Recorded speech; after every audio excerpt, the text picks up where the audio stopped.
very, very good evening, ladies and gentlemen. I'm Xenia Fernandez, and it is such an absolute pleasure to welcome you all to the Times Techies Tech Drive Mumbai edition, an integral program of the Lenovo IT4 SMB initiative in association with the Times Group. And I think that should be your cue for a big round of applause. So come on, can I see you all put your hands together? It's so good to see all of you in person. We kick-started a series of inspiring and knowledge-sharing engagements in person across multiple cities, starting with Hyderabad in January this year, then Bengaluru in February, and now in Mumbai, curated by Times Techies called the Tech Drives as part of the larger initiative IT4 SMB, brought to you by Lenovo in association with the Times Group. Now, Lenovo IT4 SMB is a mission-critical initiative for the SMBs to understand and to chart out a roadmap on digital transformation that would help them optimize resources, increase operational efficiencies, and offer better customer experiences. The initiative would host sessions starting with tech drives curated by Times Techies to enable the mid-market businesses with smarter technological solutions, all of this for business growth. Small and medium businesses have always been the growth engines, contributing significantly to the country's GDP, as we all know. And in recent times, we have witnessed some fundamental changes, both in the way we live and operate, and in the way we conduct business. Being resilient, being future-proof are now absolutely critical for survival. Therefore, businesses are of all sizes need to leverage technology to ensure growth in their respective domains. And with that in mind, Lenovo launched the IT4 SMB initiative along with the Times Group. So it's time to commence the Tech Drive event today. I'd like to invite on stage Ms. Sudha Natarajan, Director Response, the Times of India Group, to deliver the welcome address.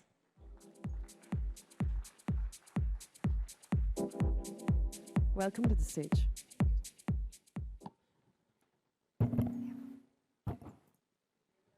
Good evening, everybody. Thank you so much. That was a very... Can you please take this out? I'm right here in front of you. I welcome you all to the Bombay edition of Tech Drives. You know, this initiative is something that we feel so good associating with Lenovo from the Times Group. Because while this lovely young lady spoke about digital transformation really being the key to the success that will catapult any business, big, medium, or small, to really the stratosphere, which is what is the business opportunity that is there in front of us, I feel that it is not this digital transformation which is the key. Frankly, technology powers a business transformation. Because technology is not a conduit. Technology is not a pipe. Technology is not a mere means to go from point X to point Y, to 2X or to 3X. But technology is a strategy. Technology gives you that business advantage and really propels your business in directions that you would have not imagined if you did not have that power by your side. So that is really the Brahmastra that is, fueling India's growth. You know, if you look at India really as a diamond, we all know the shape of the diamond. And the middle of the diamond is the core. That is the strongest part of the diamond. And frankly, the way India's growth has happened is because this middle of the diamond has propelled that growth. And this middle of the diamond are the SMBs of India. So yes, I think about 1/3 of the GDP is getting contributed by SMBs. And if this middle of the diamond gets strengthened further and further, 2047 as an objective can be achieved much before 2047. And with able partners like Lenovo, who have again gone through a huge business transformation to help you, aid you, and be by your side in this journey, I think it brings a big spring to the step of all entrepreneurs who we have here today. So we look forward to a very enjoyable and an enriching evening. Thank you so much for being here with us. Thank you. Thank you very much, Ms. Natarajan. I'm going to request you to stay back with me on stage. And at this very moment in time, I'd like to invite Mr. Ajay Sehgal, Executive Director, Commercial Business, Lenovo India, on stage. And I'd request you, ma'am, to kindly present a token of our appreciation. If you could please take center stage to Mr. Sehgal as our appreciation for this strategic partnership. And everybody, can we have a huge round of applause? Because great businesses are built on great partnership. And there's one such here on stage. Thank you, ma'am. Thank you so much.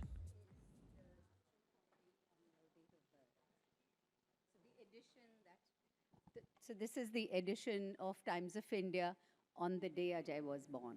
Wow. So this is the keepsake for him. Thank you so much. Now that's a memento. I'm going to request my team to help you keep that memento safe till you deliver the inaugural address. So, requesting you to kindly deliver your address. Oh. Yes, it's your time. Over to you. Thank you. First of all, thank you so much, Times of India, for giving me this honor. Actually, it was a very surprise moment for me. And thank you so much, all our audiences, folks who are there on the ground, for coming here and spending evening with us. And I'm sure that you will find this evening very, very fruitful. Because from Lenovo's side, because this event we are doing it for all our emerging businesses, who are contributing a lot, in the India growth, who are contributing a lot in terms of generating a lot of, the employment in the country. And obviously, as Sudha was mentioning about that, they are contributing almost close to 1/3 of the GDP growth which is coming to India. And India has a solid, strong, I would say, a story. And from Lenovo's side, actually, we are seeing that how can we be part of the digital journey, digital transformations, which most of our customers are undergoing. And keeping that in mind, we have planned this format. And the format is very, very simple. The format has been designed along with Times of India and Intel, who's our partner. The format is basically we want to give you an overall overview that how, first of all, you as a customers are moving in the direction of digital transformation and how Lenovo can add value and be partner with you in your digital journey. So maybe I'll spend 15 minutes just to give you an overall overview about that how India is growing, how India is shining, how our SMBs, emerging businesses are shining and growing. What are the key trends? What are the key trends which are happening in India, and how Lenovo can be part of those key trends, how Lenovo can be part of your digital journey. I think that's the overall summary, which I'll cover in next 15 to 20 minutes by giving you an overall overview. So if you look at it, the India shining story everybody is talking about that India is $3 trillion economy. We are number 5. We are very soon becoming number 4. And by 2030, we are saying that we will definitely become number 3, third largest economy in the world. So that's the way the country is growing, the GDP is growing. We are talking about demography. I was hearing, Invest India presentation, a couple of weeks back, and Invest India was talking about that how the demography of India is changing. How by close to 2025, less than 35% of the age group would be close to 65%. And Invest India has put a number in the public domain that this younger population of India would be there till 2070. Like, it's a long period which they are talking about, meaning that we have a long horizon, long duration, where our population would be very, very young. And this younger population, what we are observing, is bringing a lot of the technology adoption. I was told, like, I don't know, I'm not able to see the guy. There is a 10-year-old founder who is there in this room. So just imagine that now in India, kids are also moving in the direction of, becoming founder. So that's the overall example, I would say. Startup is another area where, the way, and again, the data point from Invest India is talking about that we are now, growing very fast on the startup space. We are number 2 as far as the number of, or I would say count of startups in India. We are number 3 in terms of unicorns. Number of unicorns in India, we are at number 3. So, and overall, every week or every day rather, the Invest India is talking about the startups are getting added. If you talk about the digital India, which again Government of India is talking about, and all the corporates, my observation is whether it's a large organization or a small organization, companies are moving in the direction of digital. Companies are converting their manual processes into digital processes. They are investing in the technology so that they become more efficient, they increase their overall productivity. And if we talk about the digitization, the couple of data points, again by Government of India, the data point has been published that in 2021, 48 billion digital transactions have happened in India. Just think about it, the scale and the pace at which we are growing. 48 billion transactions in 2021, and the estimation is that in 2022, this will become close to 66 to 70 billion transactions. So just think about it, the kind of pace, the level of compute, which is required to only manage, one application, which is digital transaction. So this is, I'm just sharing with you the couple of data points so that you get an idea that how we are changing, how our demography is changing, how our GDP is growing. Just think about it that how many countries rather are there who are growing with 6.5% GDP. There are very, very few companies, and we know that in the last 5-6 months, the kind of slowness which the whole world is observing, whereas in India still is talking about 6.5 to 7% GDP. So it's the platform, it's the place where whether it's a startup organization or a traditional emerging organization or a very large organization, there is a scope for everyone to grow. Now, let me just talk about the couple of more data points, which Sudha already talked about, that 1/3 of the GDP is coming from SMEs or MSMEs, actually, which the way Government of India is using this terminology. There are 63 million MSMEs which are there in India. And I know that there was a study which was done by one of our consulting company, and they said that there are close to 90% of these small businesses or emerging businesses are family-run businesses.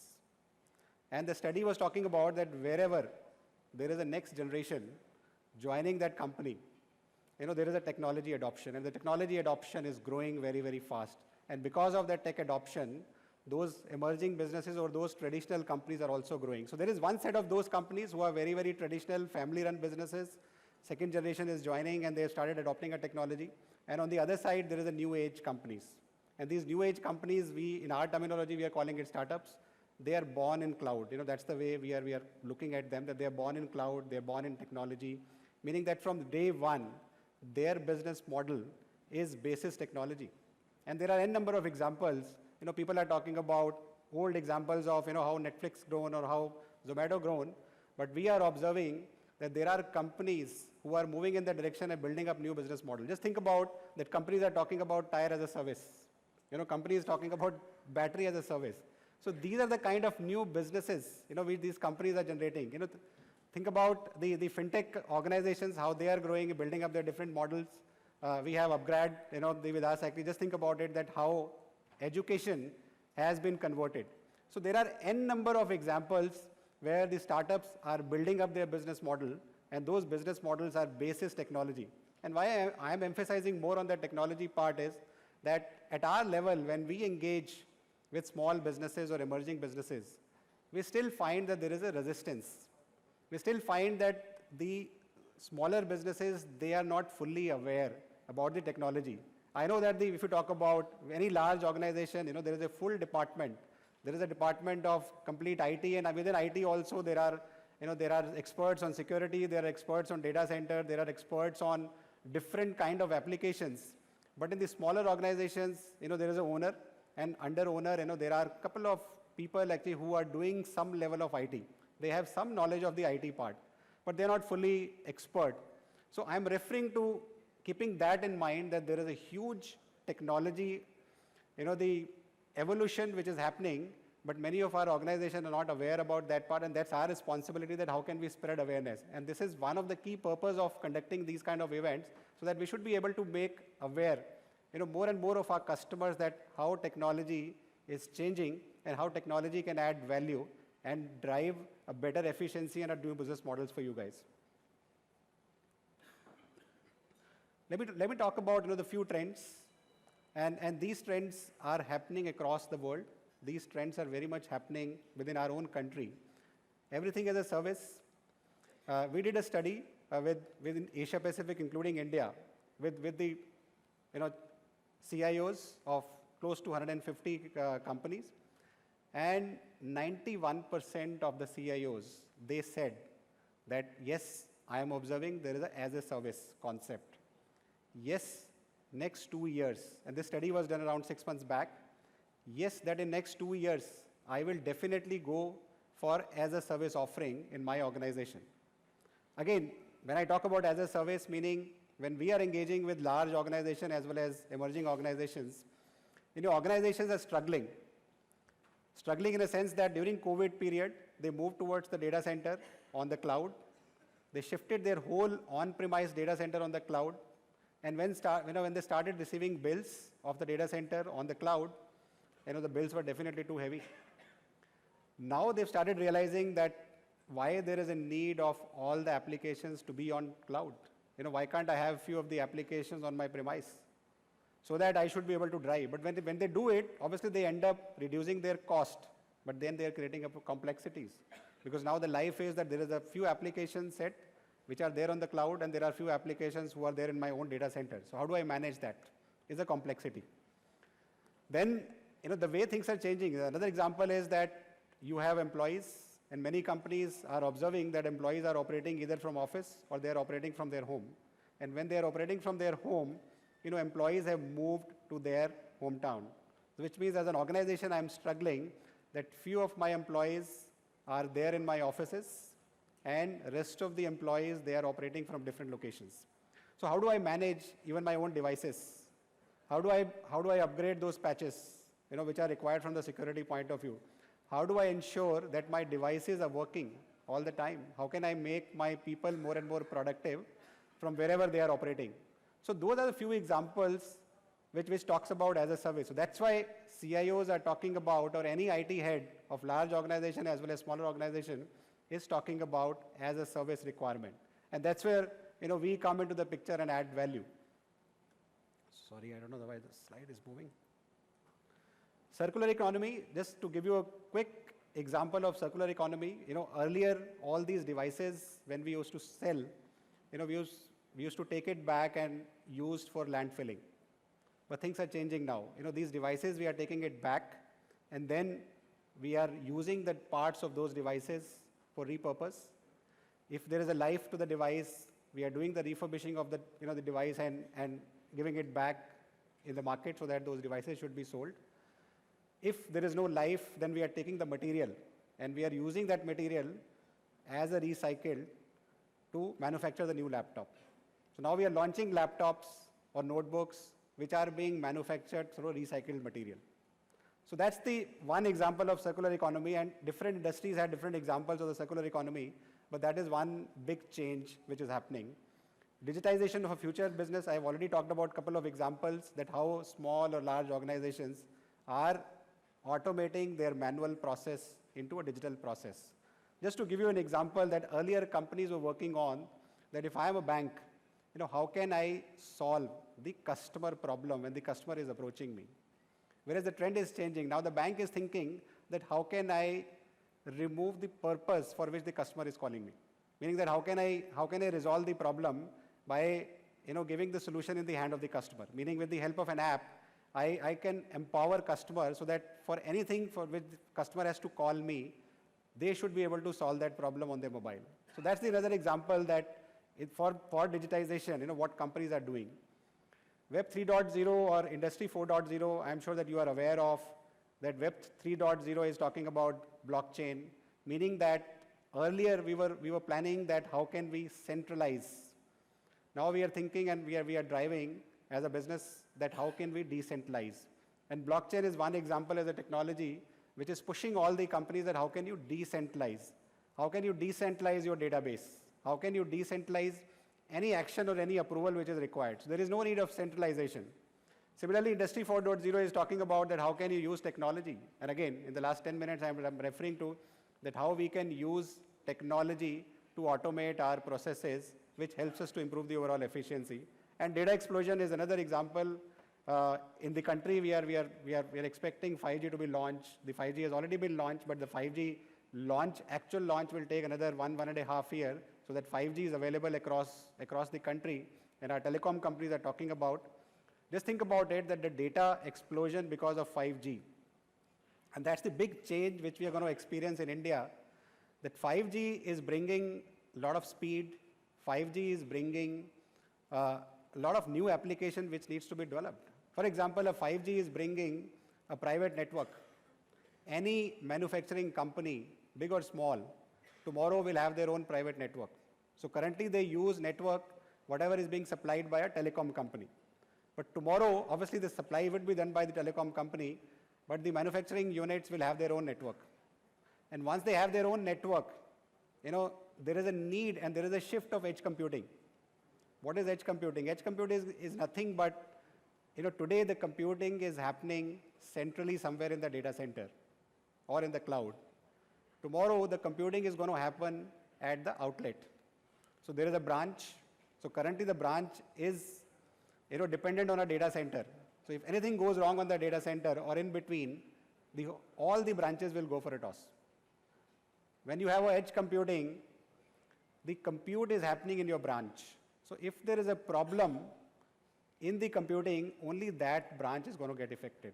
So that's one difference which the edge computing is going to talk about. But 5G overall will definitely explode lot of data consumption. Even today also, if I need to talk about the data consumption, in India we are consuming more than what America and China is consuming together. So that's the kind of data all of us are consuming on a day-to-day basis. Our data consumption as per telecom companies have already crossed 30 GB per month per user. Just think about it, that all of us at an average, we are almost consuming close to 30 GB data per month. That too on our mobile. Leave aside how much we are consuming at home by using 5G, the Wi-Fi and other services. Tomorrow, all those services will get converted on 5G. So that's the kind of data explosion, and that data explosion is going to generate a lot of opportunities. That data explosion will generate a lot of need for a heavy computing.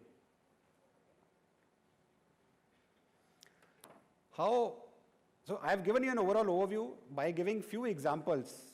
Since time is short, so I'm just slightly trying to go fast. I've given you examples that how different trends are emerging, how things are changing, and how those changes or changing trends, pushes us for a digitalization, pushing us for using more and more technology. So if I need to talk about that, how Lenovo can help small businesses as well as emerging businesses and large businesses with the help of the overall portfolio. So we have a portfolio, we call it Pocket to Cloud. Why we call Pocket to Cloud? Because we manufacture and we supply smartphones. We starting from smartphone to tablet to PC to infrastructure, servers, storage, and then we are adding a layer of services to all those devices as well as the infrastructure. So, and obviously there is a portfolio which starts from IoT. IoT meaning Internet of Things, that any device needs to be connected. Any asset needs to be connected on internet. If you are a manufacturing company, your each and every manufacturing machine needs to be connected with the help of IoT, so that you should be able to track the performance of that machine on an hourly basis, or I would say that on an real-time basis, so that you should be able to take corrective actions. You should be able to see that how machine is performing. If anything needs to be done to improve the overall efficiency, you should be able to do that. Smarter infrastructure, which is nothing but the overall infrastructure which is getting used to develop your data center, whether it is a server or it is a storage. You need a stronger infrastructure portfolio to build your data center. And whether the data center is for cloud purpose or the data center is for your own premise consumption, the data center needs a very strong portfolio of server and storage. So that's the another example, or the part of the overall portfolio, and smart vertical solutions. So obviously, there are different verticals. The verticals are related to education, which I was giving one example. The verticals are related to how you manage your office, how you can make your office much smarter, because there is a need of a conference room. There is a need of a conferencing services. So how can you automate those conferencing services? How can you automate your overall office? One of the big struggle which we are observing that offices are facing, large offices or small offices, because they surrender their locations, they surrender their office space. Now when the employees have started coming back, there is a big struggle how to manage this space. There is a big struggle how to give them the right space, give them for example, a conference room. So there are services available which helps these small businesses as well as large businesses to automate this part of the job. Meaning that their employees, when they are coming to the offices, they can book their conference room by using applications. They can book the desk which is required to be serviced. If they need 10 people to whom they are inviting, they can plan that activity in a very efficient manner. And admin and HR, they are able to utilize that same space in a very effective manner. So those are few examples of the vertical solutions which we from our side are offering to our customers, so that we should be able to help our customers in their digital journey. So these are few examples that how those trends are changing, and how Lenovo, with the help of our Pocket to Cloud story, along with the services offering, are helping our customers in their digital journey. So this is all from my side. If I need to give you an overall overview about the company, we are a $70 billion company. We are present in almost close to 180 countries. If I need to talk about the scale, we are supplying 4 new devices, I would say, every second. So that's the kind of scale which we have built up. I was talking about Pocket to Cloud story, which is divided into 3 business groups. So we take care of the devices part, we take care of infrastructure, as well as we take care of the overall services. So this is all from our side. If I talk about the global recognition, we are number 9 in the global supply chain. So that's the efficiency which we developed over a period of time, and that efficiency is helping our customers to manage their devices, to manage their services, to manage their overall data centers, to manage their office, to manage their devices across the country. So that's the the summary of overall Lenovo. So with this, I would end my presentation, and thank you so much once again for coming here and listening to us. And I'm sure that in last 20 minutes, I'm able to give you an overview. Obviously, it's a very long topic, very detailed topic, can't cover in 20 minutes. But idea was just in 20 minutes, how can I give you an overall overview that what are the key trends and how Lenovo can help in your digital journey. Thank you so much. Thank you so much, Mr. Sehgal. Thank you for sharing the great work that's being done by Lenovo India. So I'm going to request you to please stay with me on stage. And of course, I'd like to invite Ms. Siddha Natarajan to join us back on stage, because we've reached that point in the evening where we will be inviting our keynote speaker, and I'm going to request the 2 of you to kindly felicitate our keynote speaker. It gives me immense delight, ladies and gentlemen, to invite our keynote speaker for the day, who has done significant work in the field of higher education and technology-enabled learning across India, US, Brazil, Africa, and even Southeast Asia. Prior to Upgrad, he was a principal at the Parthanan Group, an education strategy consulting firm, where he was involved in advising large education conglomerates and investment funds on their growth and investment strategy in education. He has been awarded with the title of Forbes 30 Under 30 Asia for Consumer Tech in 2018, and was named the BW Education 40 Under 40 Achiever by Business World in 2020. Upgrad today, as we all know, is Asia's largest higher edtech company, impacting over 7.7 million learners across 100+ countries. Upgrad today is an edtech unicorn. He is here to talk to us about transforming business through tech innovation, a pioneer's perspective. Ladies and gentlemen, Please join me in welcoming on stage with a huge round of applause an Indian entrepreneur and co-founder of Upgrad, Mr. Falgun Kompali. Hi Falgun, welcome to the stage. Thank you for joining us. Request you all to kindly step center stage so that we can get a great shot of this moment. Let's have a big round of applause, ladies and gentlemen. Mr. Kompali is in the house.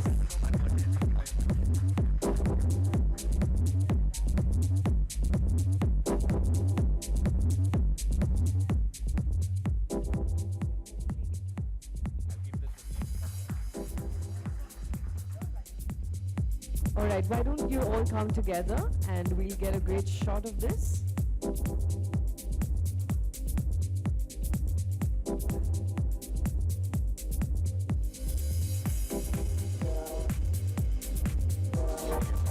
Thank you so much, and over to you.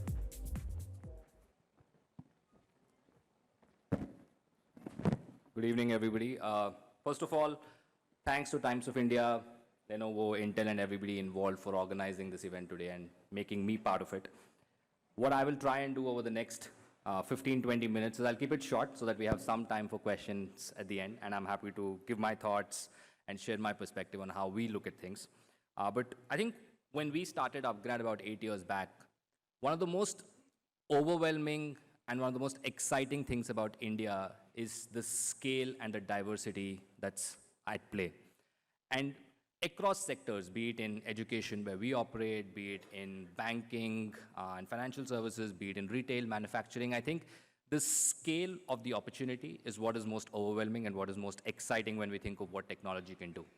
And putting that in context to my career of all 10 years, all I have done is education, so that's the only thing I understand, so I'm only going to speak about that, where we looked at higher education. When you look at education in India, there is K-12, which is school education, and there's higher education. I'm only going to talk about higher education, but even in higher education, the scale that we are talking about 150 million people in India are in the college-going age group, the higher education age group, which is 18 to 24. Of those 150 million people, today about 35 to 40 million are in colleges, actually. So about 110 million people actually drop out because there is no value proposition that works for them.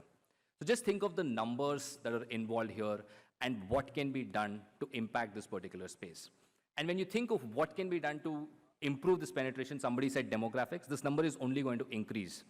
And physical infrastructure is never going to catch up with one playing the bridge for the current numbers, but also in the future as this bridge increases.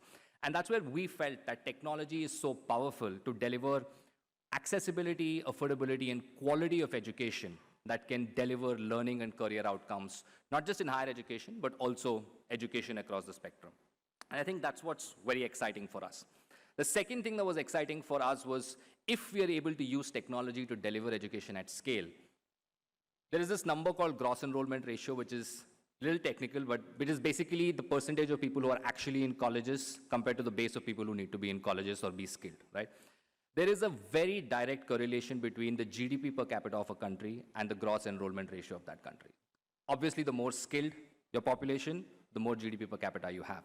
And for the goals that we as a country have, if we need to meet our gross enrollment ratio targets, again, there is no money that will go in to build that kind of physical infrastructure. So the only solution really is to make sure that we build a very strong digital infrastructure to be able to meet the need of this kind of scale.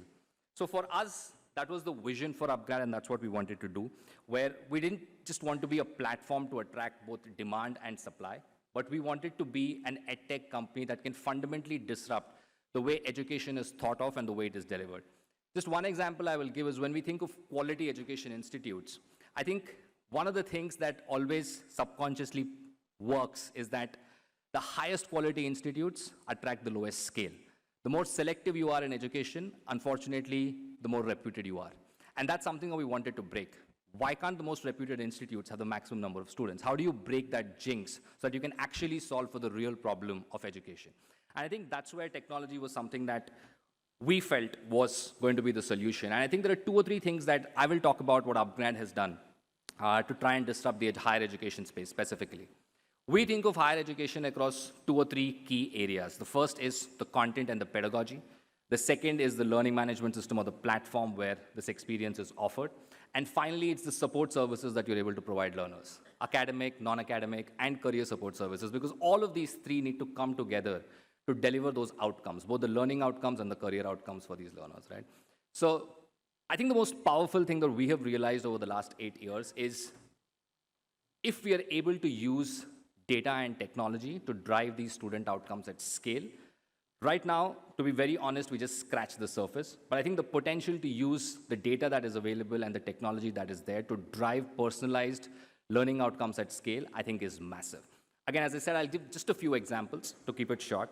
Let's take the example of content and pedagogy, right? When today a learner is studying with us, let's say it's an asynchronous video, which means it's a recorded video that's being delivered. Whenever the learner wants to learn, they can just do it, right? Today, given the data that we have, we are able to optimize the recorded videos experience just based on simple stuff like we know if 1 million learners are on our platform watching a 5-minute video, at what point do they switch it off? At what point do they drag it back? Or at what point do they have to revise it?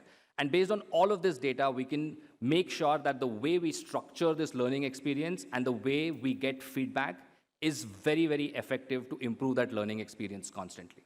Same with, for example, the live lectures, which is not recorded, somebody delivering live on the platform. Even there today, we all are on Zoom calls constantly, and we know that sometimes engagement can be a problem. Again, the data that is available for, let's say, there are 10,000 learners who have joined this live lecture, we can get data on when somebody has joined, when somebody has logged off, how many minutes was their camera off for, how many minutes was their audio muted for, how many minutes were they actually engaging. And based on all of this, again, this is great feedback for the faculty, for the instructors, and for us to make sure that we optimize that learning experience. So I think there's a lot of work that's going on the content and pedagogy side, where internally we have a joke with our university partners and with us that most online education content is like Doordarshan content that we used to watch 20 years back that I grew up with, right? Which was kind of boring and people used to switch it off. But how do you take it from there to HBO level content, which is, I don't know, watching Game of Thrones or House of Cards, where you do not want to switch it off without watching the next episode. So how do you make it very engaging based on basic educational content and pedagogy, but also use the data and technology to constantly get that feedback and innovate, I think is very important. The second part, briefly touching upon the technology platform and services, I spoke about 3 services. First is academic support services, right? So when learners in a classroom, for example, you can just raise your hand and you can ask a question and the faculty responds. How do you make sure that it is as live on an online setting is very important for us. So when you think about it, 95% of the questions that students ask in a single class are the same. So if somebody is teaching economics 101 today versus tomorrow versus 10 years from now, most of the questions are the same and they evolve slightly, but how can you use the fact that these questions have already been asked and then leverage, again, technology to make sure that students get immediate responses is something that is very, very effective. So while on our technology platform, we have a discussion forum where students can ask questions, we know that this question has already been asked by students in the past, multiple times, and we know what the right response for that is. So again, using innovation technology, we are able to make sure that the student experience is extremely seamless. A similar example I will give on non-academic support services, where one of the interesting things that we have at Upgrad is that every learner has what we call a buddy. Think of it like a relationship manager at a high net worth individual in a bank, right? So what the buddy does is they call the learner on day one and say that, look, you have committed to investing a lot of time and money, and we want to make sure that you get a greatest outcome. So I am going to be there for you, and you can reach out to me for anything you need. But what this buddy also does is that he is or she is proactively looking at a lot of data to define what interventions are required for a particular student.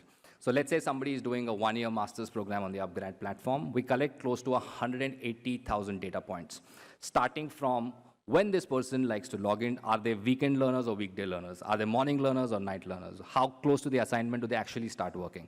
And based on all of this data, we can define interventions, both automated and manual, and trigger those to make sure that we engage the learners constantly. Again, that's a simple example of how online education can be made more engaging and interactive. The last bit I think is very challenging when you think of scale is careers and career outcomes for people. Now, we have about 7 million learners on our platform. And we get career opportunities directly from employers, from multiple platforms, and there are, let's say, another million jobs that are available. Now, I think one of the biggest challenges is to match this. I think it would be a disaster, forget millions, but even if there are 10,000 learners and 10,000 jobs, to open everything to everybody, I think is a disaster from both sides, from an expectation standpoint. So I think, again, using the data and using the intelligence that we have on the learner, which city, which position they are in, what's their current CTC, what are their strengths, what are their weaknesses, based on all of that 1 year of learning data that we have and their background data that we have, how can we recommend what are the best job opportunities for them so that both from an employee side and from an employer side, the entire funnel is optimized. And I think those are a few things that we've been able to do that gives our learners a great experience, which eventually leads to outcomes. So for example, when we started off, the biggest problem with online learning was that there was no engagement. They said, okay, only 2% people complete the course or 5% people complete the course. Even in the case of paid courses, it was 25, 30%. But today, I think what we've been able to push the benchmark on is that even for a 2-year master's program, our completion rates are north of 80%. Our career success rates are north of 70%. And I think that's just, again, scratching the surface. But I think there is so much more that can be done, leveraging the power of data and technology to actually create a scale learning experience. And as I said, the overwhelming part and the most exciting part is that scale that's possible in India, in Africa, in Latin America, and all these geographies. And I think that's where using the technology that's available and constantly innovating is something that's very exciting for us. Finally, I think just thinking about our journey and the adoption of technology, there was obviously a lot of friction when we started off, right? And there is still a lot of friction, and it's constantly changing. So just to give you an example, Upgrad works with universities and their faculty to get them to deliver online courses, and we offer the platform and our infrastructure to be able to make them very engaging. The first 50 universities I went to in India said no, because they didn't believe any education can be done online, right? Similar to a lot of companies sitting here, when we say that, look, while you think of using technology, the other key asset is your people. And how can they be reskilled and upskilled to use technologies in your organizations to drive digital transformation? A lot of them said, great idea, but I want a lecturer in a classroom, right? Online, nothing can happen. So I think we started there 8 years back, and things have moved significantly. As I said, still there is a lot of friction, but today universities have come to a point where they're saying we can do a doctorate program online, a full doctorate with students publishing online. Similarly, corporates have come to a place where they're saying online learning is effective, and we want our employees to be like upskilled or reskilled using platforms like this. So I think we have come a long way, but we are still scratching the surface of what is possible using of technology to solve all of these challenges at scale in education, in higher education, but also in any space that you're in. So I think one of the things that really inspires me is the journey that Upgrad has had over the last 8 years in disrupting the higher education space globally.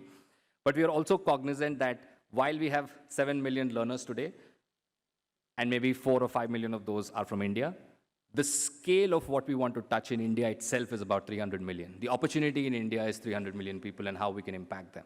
And globally, that number is closer to 1 billion.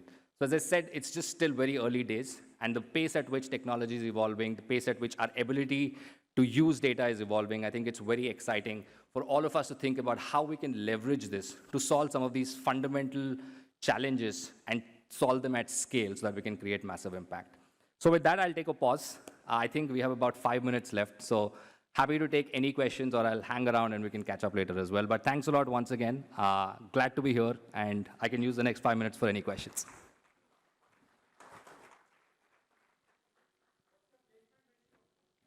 As I said, our placement ratio, so first of all, our students are working professionals, right? So most of them are working professionals who do they already have a job.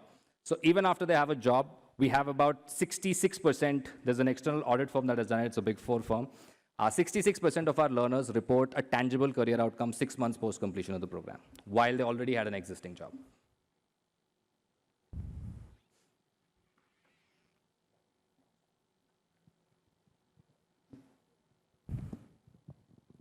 Okay, so I'm Swayam, and I develop glasses. So my question is how do you think ChatGPT AI being used in education? No, sure. Thanks, Swam, for the question. I think, again, we have been looking at it very closely. As I said, one of the fundamental things is how can you get students their queries resolved very, very fast. We've already been doing some level of language processing to do that from historical answers. But I think ChatGPT is a much more advanced version of that as it evolves. So one of the things that we talk to universities about is, and the biggest problem with ChatGPT is in assessments, right? So when you give students assessments, how do you know whether they're doing it on their own or they're asking ChatGPT to do it? So there are two kinds of reactions that I've seen so far, where universities or instructors have said, we will ban ChatGPT and tell our learners that you can't use it, right? That I think is a little foolish and short-sighted. The second reaction that we have seen is we understand that this is the future. People will have to use this in their jobs. So the way we build our assignments or assessments and testing, we will tell students to use ChatGPT. The way we design it, the way we will hand it out is that, okay, this is the assignment, you can use ChatGPT, but come back with whatever the outcomes of this are. And I think that's a much more progressive and a longer term view.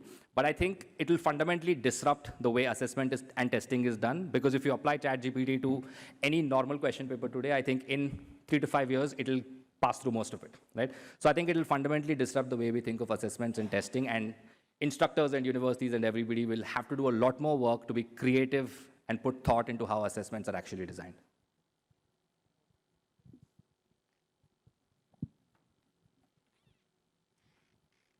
I've been observing that lot of this online platforms, they are not doing very well, or they have misrepresented themselves to the parents or the students, and there's a lot of retrenchment also going on. Yeah. Their financials are very weak. So what is the reason for that? I mean, reason for that, I think, see, most industries, I'll talk generally, not specifically about upgrad, but has there been misrepresentation? I think 100% yes. And while upgrad is not in the limelight of that, I think even at upgrad, there have been a few cases of misrepresentation where today we counsel almost 1,000 learners a day, right? And at that scale, one admission counselor saying something off to one student is possible. But what we need to do is maintain very strong checks and balances that, one, that does not happen. And second, when that happens, there is a clear redressal mechanism. And I think we are working on that.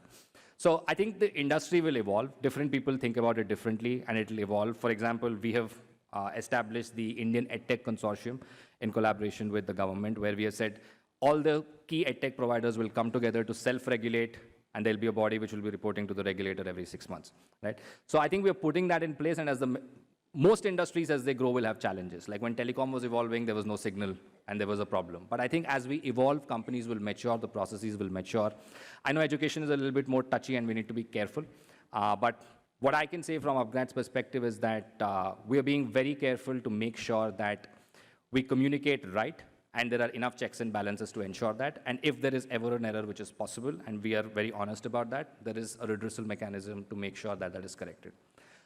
The second part on the financials, I think, again, that's macroeconomics. I think companies go through ups and downs, industries go through ups and downs. I think specifically for K-12 education and K-12 EdTech, because children were at home for an extended period of time, they went through a very strong boom cycle. And now that they're back to school, they're seeing a little bit of a down. But again, I think that is just part of the macro cycle, right? But when I look at the overall trend for the next 2 decades, I have no doubt that the penetration of online learning across K-12 and higher education will only increase. We will need to be innovative. It might not be purely online. Somebody was asking me, and I said that there are so many universities that come to us and say, I know you do purely online, but right now I want a hybrid solution where this learner can do some part of it on campus, some online. So I think it will evolve. We also need to evolve with it. But I think overall the adoption and the credibility of online, not only in education, but I think across sectors, as I said, is only going to increase because, one, it is absolutely necessary to find the solutions at the kind of scale we need. I don't think we will achieve anything by being perfect with 100 students, right? I would rather take the risk and say that I want to address 100 million learners, and I know that in this process we'll make a few mistakes. But I think that's the journey that is, as I said, very exciting for us as we think of the next couple of decades and the challenges that we need to solve in India at scale. Excuse me. You mentioned that you have 7 million learners right now, and the potential is 1,000 million. So what it will take to reach you, let's say 60% of that? 60% is supposed to be good score.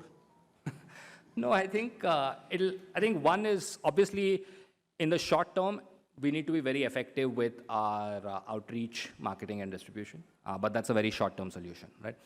In the long term, I think it's going to be very, very important to deliver on outcomes for our learners. Like as I said, we can market for 1 year, 2 years, but for the first 7 million learners that we get, or for the first 100 learners that we got, if we didn't do a good job, we would not have 7 million learners on our platform today. Similarly, if we do not do a great job with the 7 million learners we have today, I don't think we'll get to 100 million. So I think the biggest differentiator and the biggest way to like continue to penetrate the market is going to be to make sure that we deliver on very, very strong outcomes.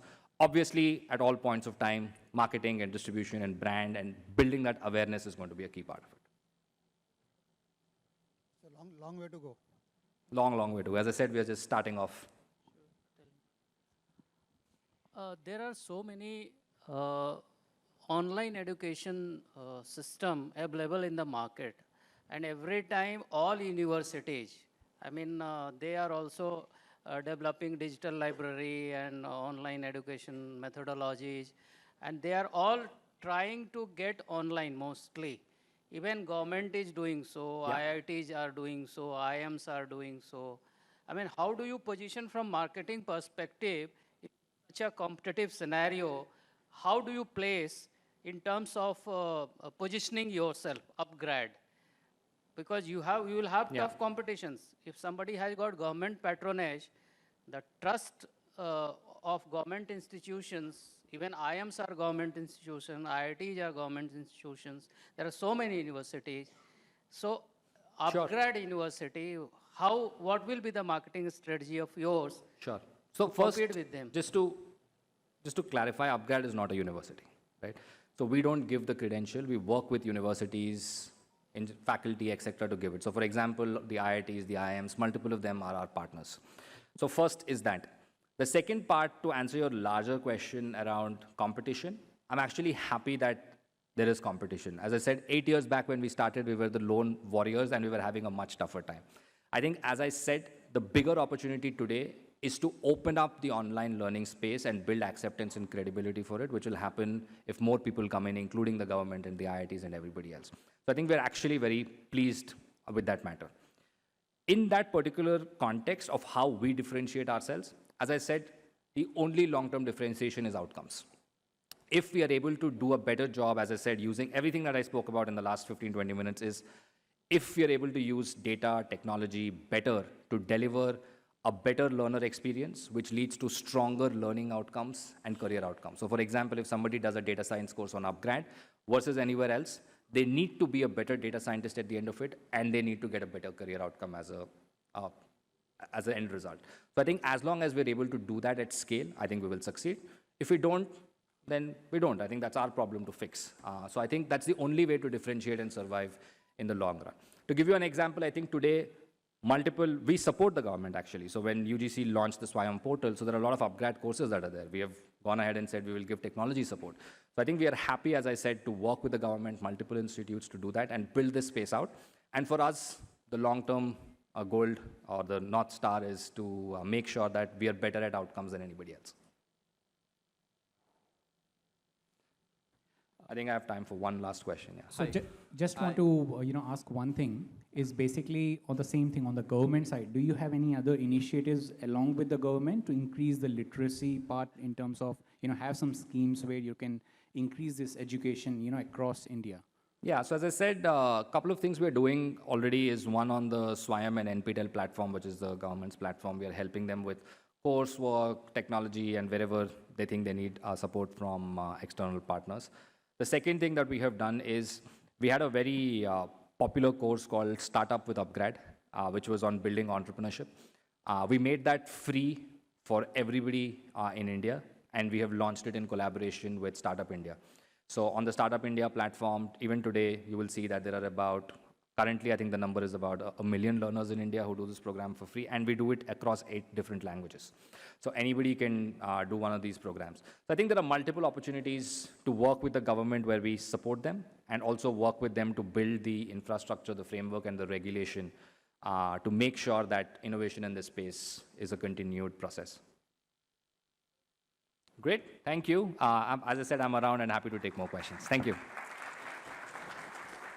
Mr. Kompali, thank you so much. I think through everything that you shared with us, you truly inspired us, and thank you for paving the way for more unicorns out of India. Technology definitely seemed to have played a very pivotal role, and it's indeed a delight to know that your brand, Upgrad, is flourishing globally. We need a bigger round of applause, everybody. That was a fantastic keynote. Thank you, and thank you for answering all those incredible questions. All right, now this is where I would like to invite all of you to help us take all the conversations that are happening in the room from this room to online platforms. Now, as you can already witness, a lot of knowledge, a lot of insights, a lot of takeaways are happening and are going to happen through the course of this evening. And we'd request you to join us in sharing all of this information online on your social media platforms. And when you do that, don't forget to use hashtag #ETLenovoIT4SMB. That is our official hashtag for today. So I'm going to ask my team to set up the stage, because coming up next is an interesting fireside chat with a renowned artificial intelligence domain expert. Now, over the last 10 years, AI has become such an important aspect of our society and an important part of the formation of our future. And at the center of this continuous evolution, AI is central to innovation and a growth tool. The theme of today's fireside chat, ladies and gentlemen, is AI as a business enabler. Because AI adoption today is not just a technology project, it's a transformative enabler, and therefore building capability to scale AI is absolutely crucial. For success in this era, the era that we all are doing business in, enterprises like ours will need to think of AI as a key strategy pillar and a means of competitive differentiation. So to answer all of these thoughts, we have our next fireside chat. Hosting this fireside chat is the editor of Times Techies, the Times of India, and also the deputy resident editor of the Times of India, Bangalore.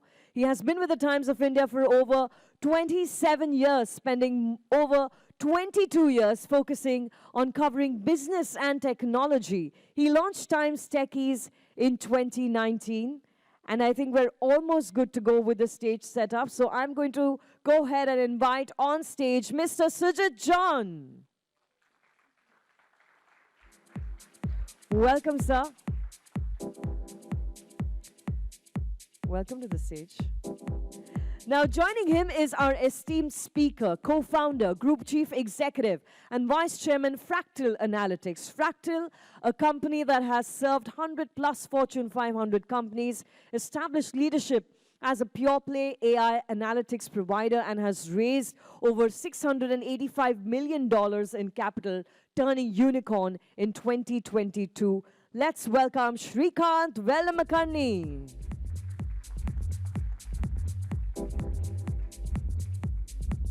Welcome to the stage, sir. And over to you, Mr. John, for an exciting... Yes, Zenia. Is it working? Yeah. Yes, Yeah. you're on. Thanks. Yeah. Zina used the word renowned for Shrikant. I can vouch for that completely. He is guru of AI. I've had multiple discussions with Shrikant over several years, and they started the company in 2000 as a data analytics company. Nobody was probably even using the word AI at that time, but then data analytics evolved into AI. 2010, people started using AI. We were just talking about it before this event started. 2015, even more. And then 2020, AI just took off. Falgun did not use the word AI much, but I suspect a lot of what he does, all that user analytics that he does, a lot of AI is involved there.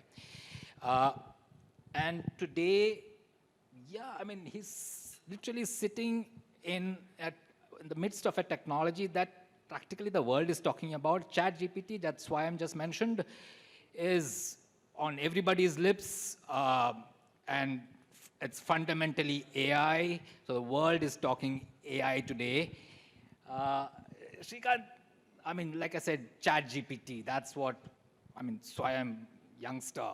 That's what he's talking about. That's what the world is talking about. What is it about ChatGPT? What is behind ChatGPT? How does it work like that? It almost seems like magic sometimes. Okay, that's a good question. I'll give you maybe a 2-minute primer on what ChatGPT is and what is behind it. So ChatGPT is basically a set of large language models. They're called large language models. It's a specific type of AI within overall area called deep learning. And deep learning is a specific subsegment of machine learning, and it's a subsegment of AI. So AI is your big umbrella definition. Anything and everything can be called AI, and literally is being called AI. But to explain, AI is anything that matches or exceeds human performance. Any machine, if it can match or exceed human performance on a broad range of cognitive tasks, can be called AI. So in my definition, if you can make a better pasta, a machine can make a better pasta because its recipe is clear, it scientifically follows it and gets you better pasta, I would call it AI for now. So it's a very broad definition. Within that are a set of techniques called machine learning techniques. Essentially, if you look at programming, for the last 100 years, we have had IT revolution, and programming was about teaching machines to do what you want them to do. If you want to sort a data set, you'll say, okay, this is what you write a program to sort data, and so on. So it'll do exactly what you want it to do. So even when in 1990s, Deep Blue defeated Kasparov in chess with AI, was called as the AI revolution. It was about the computers were taught to learn chess. They were given specific instructions how to calculate the strength of every move, and they would just calculate those very fast and defeat Kasparov in the chess program. So that was now we have got a better kind of machine learning, which is learning with examples, with data on its own. You're not telling them what to do. You're telling them, hey, here's data, please learn from it. So within that is deep learning, which is a set of kinds of techniques, a little more complex, but I'm not going to get into it too much in detail. And within that are large language models. What are large language models? Essentially, it learns from, if you give it, let's say, the whole Wikipedia, or like 100 textbooks and 1,000 novels and works of nonfiction, everything, what it will do is, it'll see that, okay, after these three, for example, if you say, I love, and maybe the next following word is most likely to be you, because that's the most commonly occurring word after I love, right? So it'll guess that next word is you. So and then it sees across all the text that it's seeing, whether it is true or not, and with that kind of learning over time, this is called self-supervised learning, it learns what to predict next. That's as simple as that. And somehow, magically, it seems to work, especially when you throw tremendous amounts of data, large amounts of computing resources, and then bring some new age techniques that large language models represent, you suddenly start to see that it's doing magical things. But with all things technology, as you know, as I think one of the science fiction luminaries said, virtually every advanced technology is like magic to begin with, and then it becomes mundane. And then you say that, so what's the big deal? So when you use Google Maps today and it's giving you perfect navigation and telling you where traffic is high and rerouting you in real time, you don't think of it as AI, but it is AI in real time. It is machine learning, it is deep learning techniques working behind the scenes to tell you the right route to take. So ChatGPT right now looks magical. It'll become mundane very soon. It's still, I would say, a good technology demonstration of what's possible. They're still getting started, long way to go.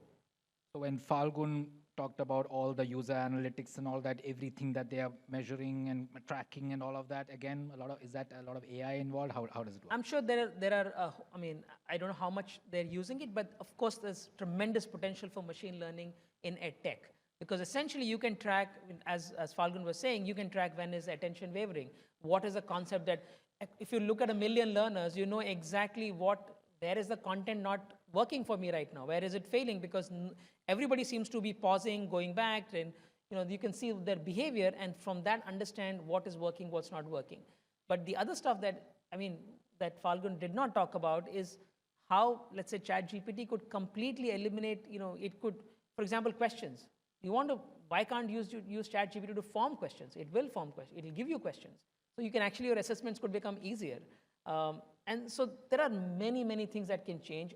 In fact, what ChatGPT is doing is, if you have lots of knowledge, can you accumulate that knowledge and maybe even create a course? Maybe you may be able to create a full course out of all the content out there completely using a system like ChatGPT. So education is in for big changes, and I think AI will make a difference.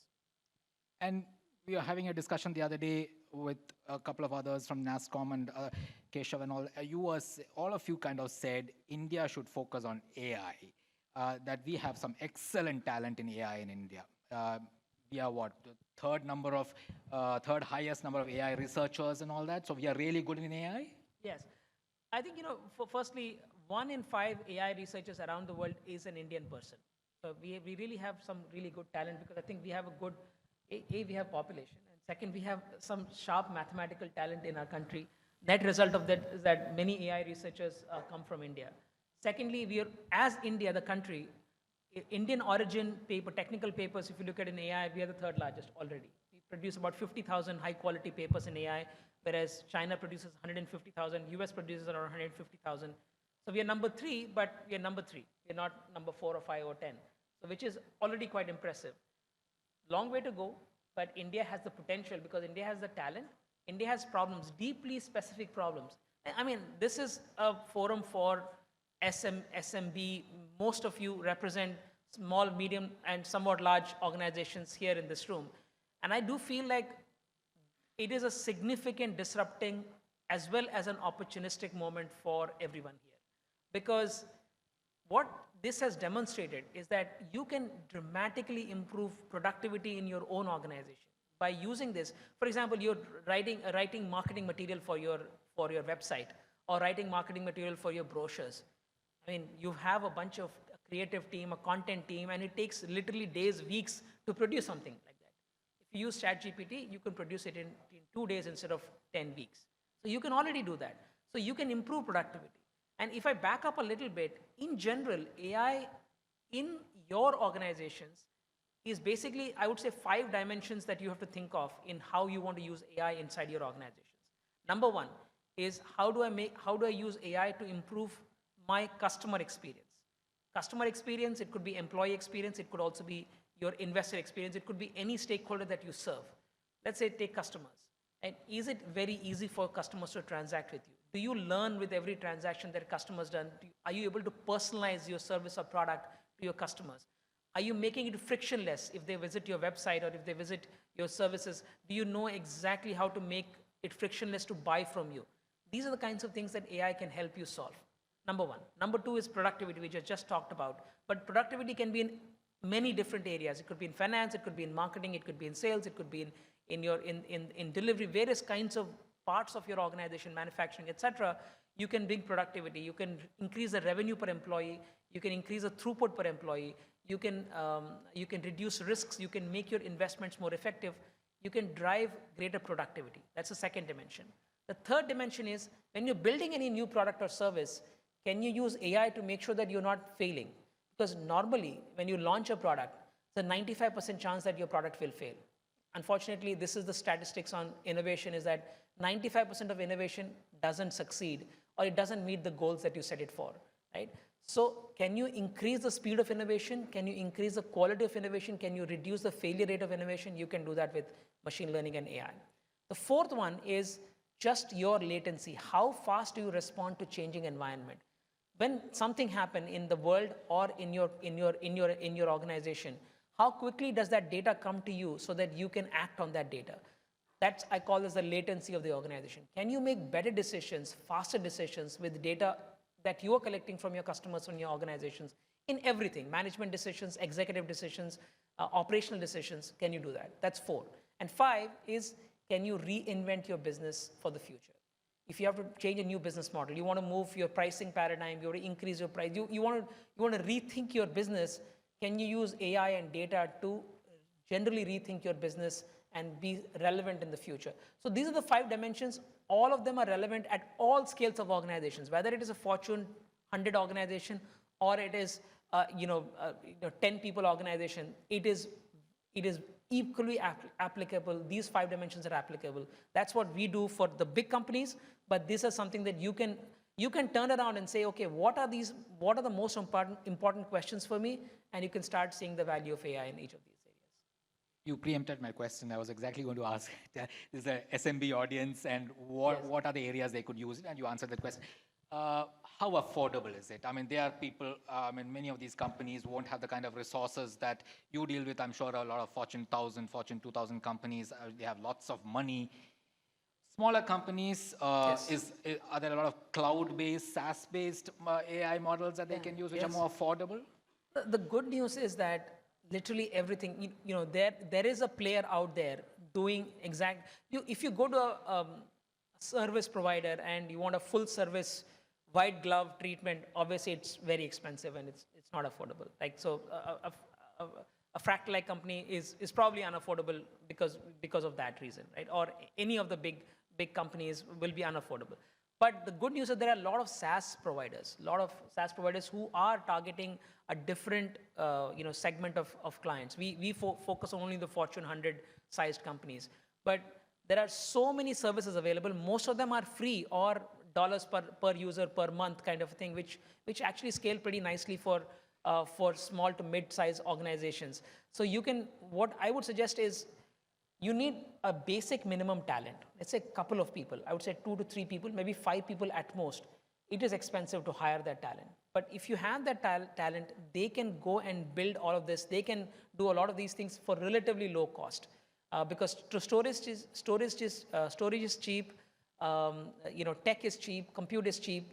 Things have become cheaper in general. You can afford the compute and the storage and all of that stuff. All you need is some of these AI services. Many of them are open source. So a large language model, no, maybe you will not be able to afford a ChatGPT, maybe or GPT-3, but there are many large language models available for free and open source.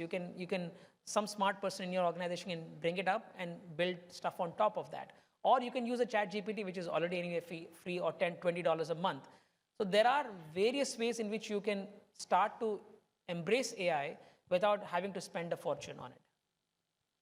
Yeah, this is something that Shrikant was telling me. I was also very fascinated by that argument. He says it's better to hire some really good people, 1 or 2 people, like he said, even if you have to pay top dollar for them. Better to do that rather than compromising and hiring less talented people to do this. It'll eventually pay off for you. So I will leave it at that. I'm sure we don't have much time. Okay, let's have some questions if there are.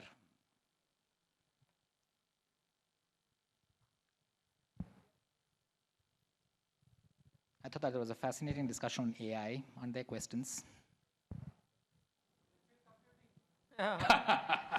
Either this was the most illuminating discussion or confusing. Hi, shall I? Yes, please. Go ahead. I'm Kunjesh from the IBC, from an entrepreneur background. Hello? Yeah. So I wanted to understand at the moment what we are talking about is AI and ChatGPT and where it's been in a general state, just presenting itself as a very small thing right now. Overall, as I understand, everything comes from data.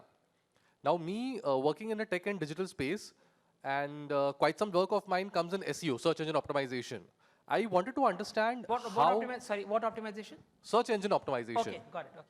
So I wanted to understand how already SEO, as in search, is already one AI product, and how another AI product can influence or can be helpful in working along with that. Yeah, I mean, see, now you will see more and more that AI is going to fight other AIs and work with other AIs. That's going to happen. So is there something specific you wanted me to get into? Okay, so coming down to something as an example, as you spoke, ChatGPT can help create content Yes. for the website and stuffs. Now the same set of content is working in search to rank further. Yes.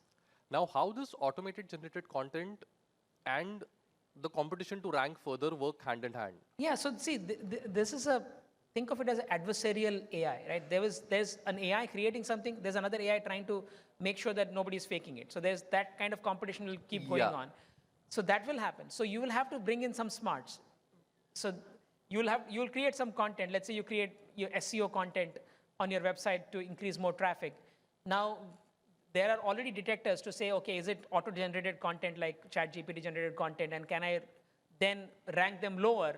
Because that is maybe violating or maybe sort of hacking the search engine traffic. So this kind of cat and mouse game will keep going on. So you have to get smarter and smarter over time, and this is how really AI actually is built also. So my suggestion is that is the journey you have to be on, which is to build smarter and smarter content. And remember that Google's algorithms or other search engines algorithms are also going to get smarter in trying to see which is the best content for you, for their customers to come to. Thank you. And I'm really sorry to take a little more time. Just to understand a bit further on the other side of the work which I do, which is on the software and developments and stuff. Now, at the moment, as you said that AI is available at a decent level cost per dollar kind of APIs. And I wanted to understand whether I can see a further reduction in that cost, which can work as a fruitful business generation process as using those APIs. Yeah, so some of these APIs start to become expensive when you are at massive scale. So that's the case. For example, when you tap into GPT-3 and start making a lot of queries, it might start to become a little expensive. And these, if you find that to be the case, then you can maybe use GPT-2, or you can go to another language model that is charging you less and so on. And most of these prices will keep coming down. The reality is that the Moore's law is applicable, cost of computing is going down, cost of AI is going down. So it will keep going down. It will virtually be free in some time to come. So I think best right now, even if it feels, see, you have to look at whether it's generating enough value for you. You're not going to use it if it's not generating enough value for you. You should be absolutely conscious of value conscious in going there. But my sense is that the cost to value ratio right now is very much in favor of using AI than otherwise, especially these kind of services. Thank you. Thank you. Yeah. So, so as I introduced you earlier, so I'll get back to the question that what do you think that how quantum computing can be used in advanced AI? Okay. First, I want to ask you whether you understand quantum computing or yeah, I understand it. Even I have spoken about it on my YouTube channel and even programmed it. Awesome. Okay. I think we should. I think this was about, I think 20, 30 years ago, Richard Feynman was one of the greatest scientists of all time. He said, anybody who says they understand quantum physics, he doesn't understand it or is faking it, right? So, but quantum computing, I think it's a fantastic new technology. What it's doing, I mean, just for everyone else, I'm sure that most of you actually don't know quantum computing more than him, right? Because he is obviously a genius. So I'll explain what quantum computing is in very quickly.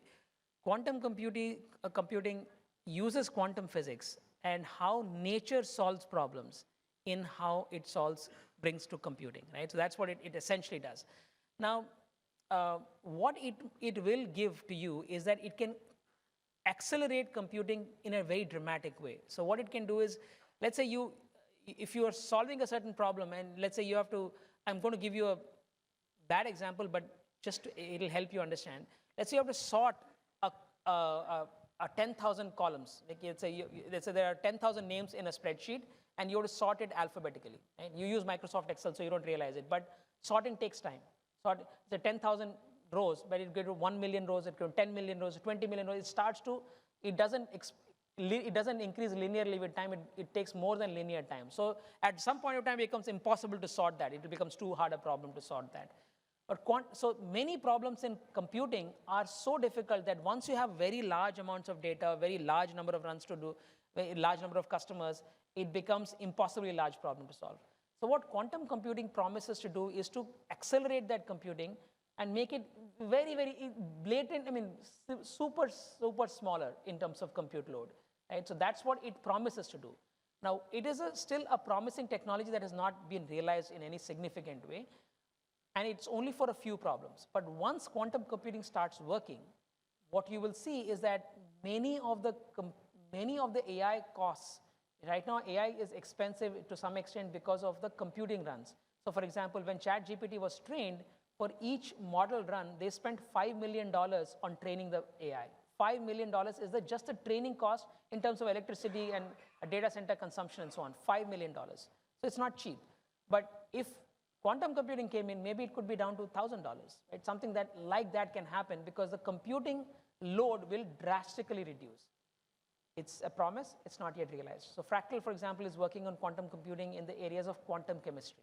So for example, our research team is working on how do we understand the three-dimensional structure of proteins using quantum computing, because nature somehow, so when you take a protein, right, it automatically folds into a structure, a three-dimensional structure.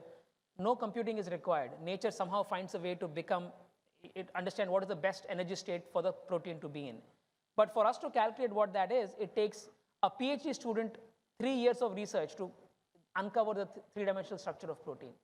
So what we are doing is using quantum computing to decipher the three-dimensional structure of protein. So that sorts of problems are becoming much more easy to solve. So quantum computing can and will dramatically accelerate AI progress, but that's about 3 to 5 years from now, not in the immediate future. Okay, well, it says time up. You really want to? Yeah. Okay, quick one, please. Good evening, sir. Just this forum is representing the SME. There are a lot of questions from various minds here. We're sitting here. What do you say about the SME to use the AI in case of a company is a manufacturing unit in regards to the finance, manufacturing process, and marketing? How the AI will help us, a small company like we have a small company. So how AI can help us to in ways of marketing, productions, and finance? Yeah. So what I will say is that when you're thinking of this, always think of decisions. Always start with decisions. What are the key decisions you're making right now? And could data have informed those decisions to improve the quality of those decisions? If the answer is yes, then AI is useful. Otherwise, AI is not useful. Not everything needs data to improve its decision, but many decisions you will see, whether it's finance, marketing, manufacturing, etc., you will see that AI will, for example, manufacturing. If you want plant safety is important, right? Because if some safety incident happens in a plant, plant is shut down for a day or 2 days or 3 days, whatever, or many weeks for that matter. So if you can use AI, for example, if you can use computer vision to see unsafe activities that are happening in the plant, by the way, you can put people to do that, but it's expensive and people don't have attention spans. Even if you have CCTV and everything, people look at it, they fall off to sleep, they miss, and then you can have safety incidents. So you can improve safety incidents in a plant by using cameras, very cheap. You can build it in relatively with less money, and you can improve plant safety for that matter. So you can take examples like this. There are many examples that you can use, but think of the decisions. Think of what you're trying to achieve, what decisions you have to make, and can you work backwards to use AI techniques to make those decisions better with data? That's what I would say. You can ask this question, these 5 dimensions I mentioned, you can ask those 5 questions of yourself and see where can data play a role, and you will find that in almost every situation, data will have some role to play. Sometimes it's not the fancy algorithm, sometimes a simple rule, but you will start to see that some intelligence coming from data can inform your decisions, and that's where the first focus should be, rather than investing in fancy AI technology otherwise. Okay, plenty of practical applications already, and then, of course, some fascinating new world that we are entering. Shrikant's company is right now busy computer cloning a management guru. Yeah, so the management guru wants to live on as a computer form. So we are entering some crazy world, but more than that, there are lots of practical applications. Thanks a lot, Shrikant. Lovely talking to you. Thank you, Sujit. I think there's a memento for you, I'm sure. Thank you so much. Thank you, Shrikant, for that very insightful session and for giving us perspectives, which I'm very certain has gotten all of us to think. I'd like to invite Executive Director, Lenovo India, Mr. Ajay Sehgal, on stage to present a token of our appreciation to Mr. Velamakarni.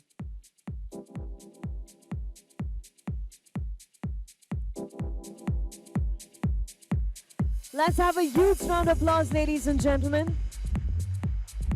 At the beginning of the evening, we promised, conversations that will get us to think, and this is exactly what we were talking about. And we have you to thank for that, Mr. Velamakarni. Thank you.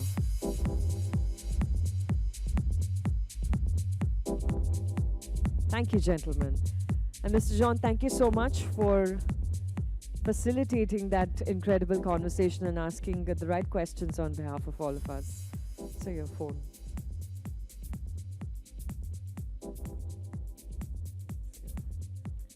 Your phone, sir.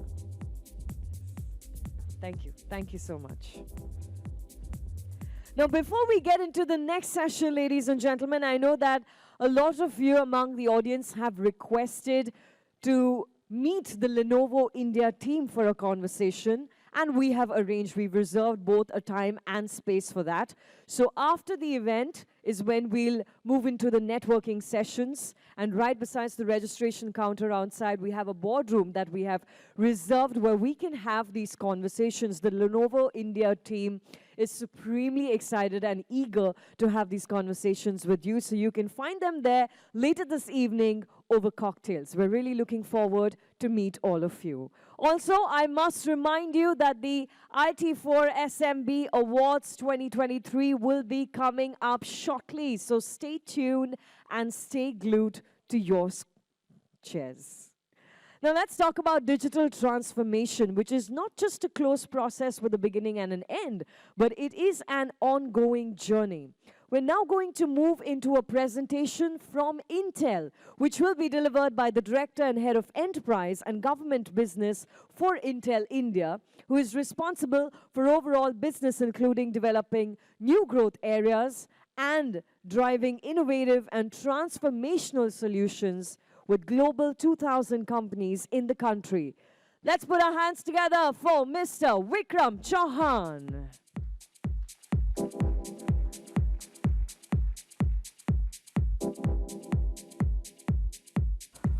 Thank you. Thank you and good evening all. I mean, let me take a couple of moments to really absorb this. I mean, when I came to this forum, I thought I would be one tech guru who would be talking a lot about technology. First session started with a tech session with Falgun, a guy who is like won several awards under Entrepreneur 40, gave me a lot of complex. Am I at the right place? And then we have got Srikanth, started his AI 2000 when people were talking about Pentium 3 and Pentium 4, I think 2 decades ahead of his time. And that was not enough. Then we had Sledgehammer from our young friend talking about quantum computing. And we always thought at Intel that we are the ones who are going to talk about this terminology. I'm going to enumber you, all of them, with so much of technology. But I think my friend is much, much ahead. So it seems like I'm preaching to the choir, but you'll have to still bear with me for next 10 or 15 minutes. The second important thing, I think Sudha gave that fantastic memento. So in case if it is open for public nomination, I would like to nominate myself 16th August, and I can talk about my year of birth, maybe at sidelines of the event. But I'm sure there are a lot of good candidates like my young friend and Falgun and Srikanth who deserves that, but I think very innovative idea.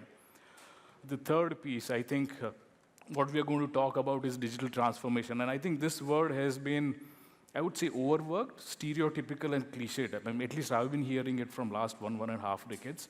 I always thought that this was only applicable to large enterprises, right? When we're talking about 3-tier server architecture, I'm going to implement ERP, I'm going to implement mail messaging. This is way back in 2010, 2005. That is what digital transformation. In the beginning, I heard about customer experience. I heard about manufacturing efficiency. I heard about operational efficiency. Last 2.5 years, I really felt what digital transformation can do to our personal lives, right? When we were registering for our vaccination on CoWIN platform, one of the largest platform globally, which helped more than 140 crores of vaccination. We've heard about Aadhaar, one of the largest platform for authentication.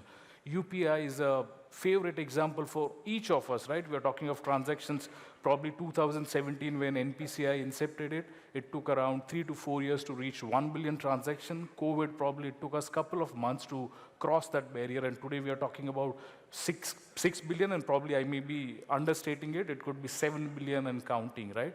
Those are the kind of transformational which each of us has experienced in our personal life. So from corporate lives, now this has completely transformed to our individual lives. I mean, we spoke about hybrid working.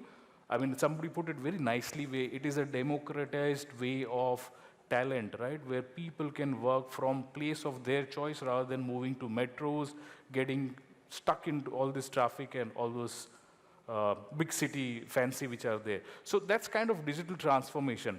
But in this overall scene, what I'll try and do is, the agenda for this particular topic is how Intel and partner like Lenovo can really help you accelerate the journey of transformation. Unfortunately, it has to be with product, it would be with solutions.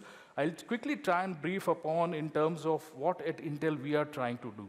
The first piece, what you see, is manufacturing at scale, and I'm sure most of us would have heard about the strategy, what we call IDM 2.0, which is integrated device manufacturing. If you look at semiconductor as an industry, I think semiconductors are everywhere, they're ubiquitous, and specifically last 2.5, 3 years really made us understand the significance of semiconductor. It has touched every possible vertical, every possible life.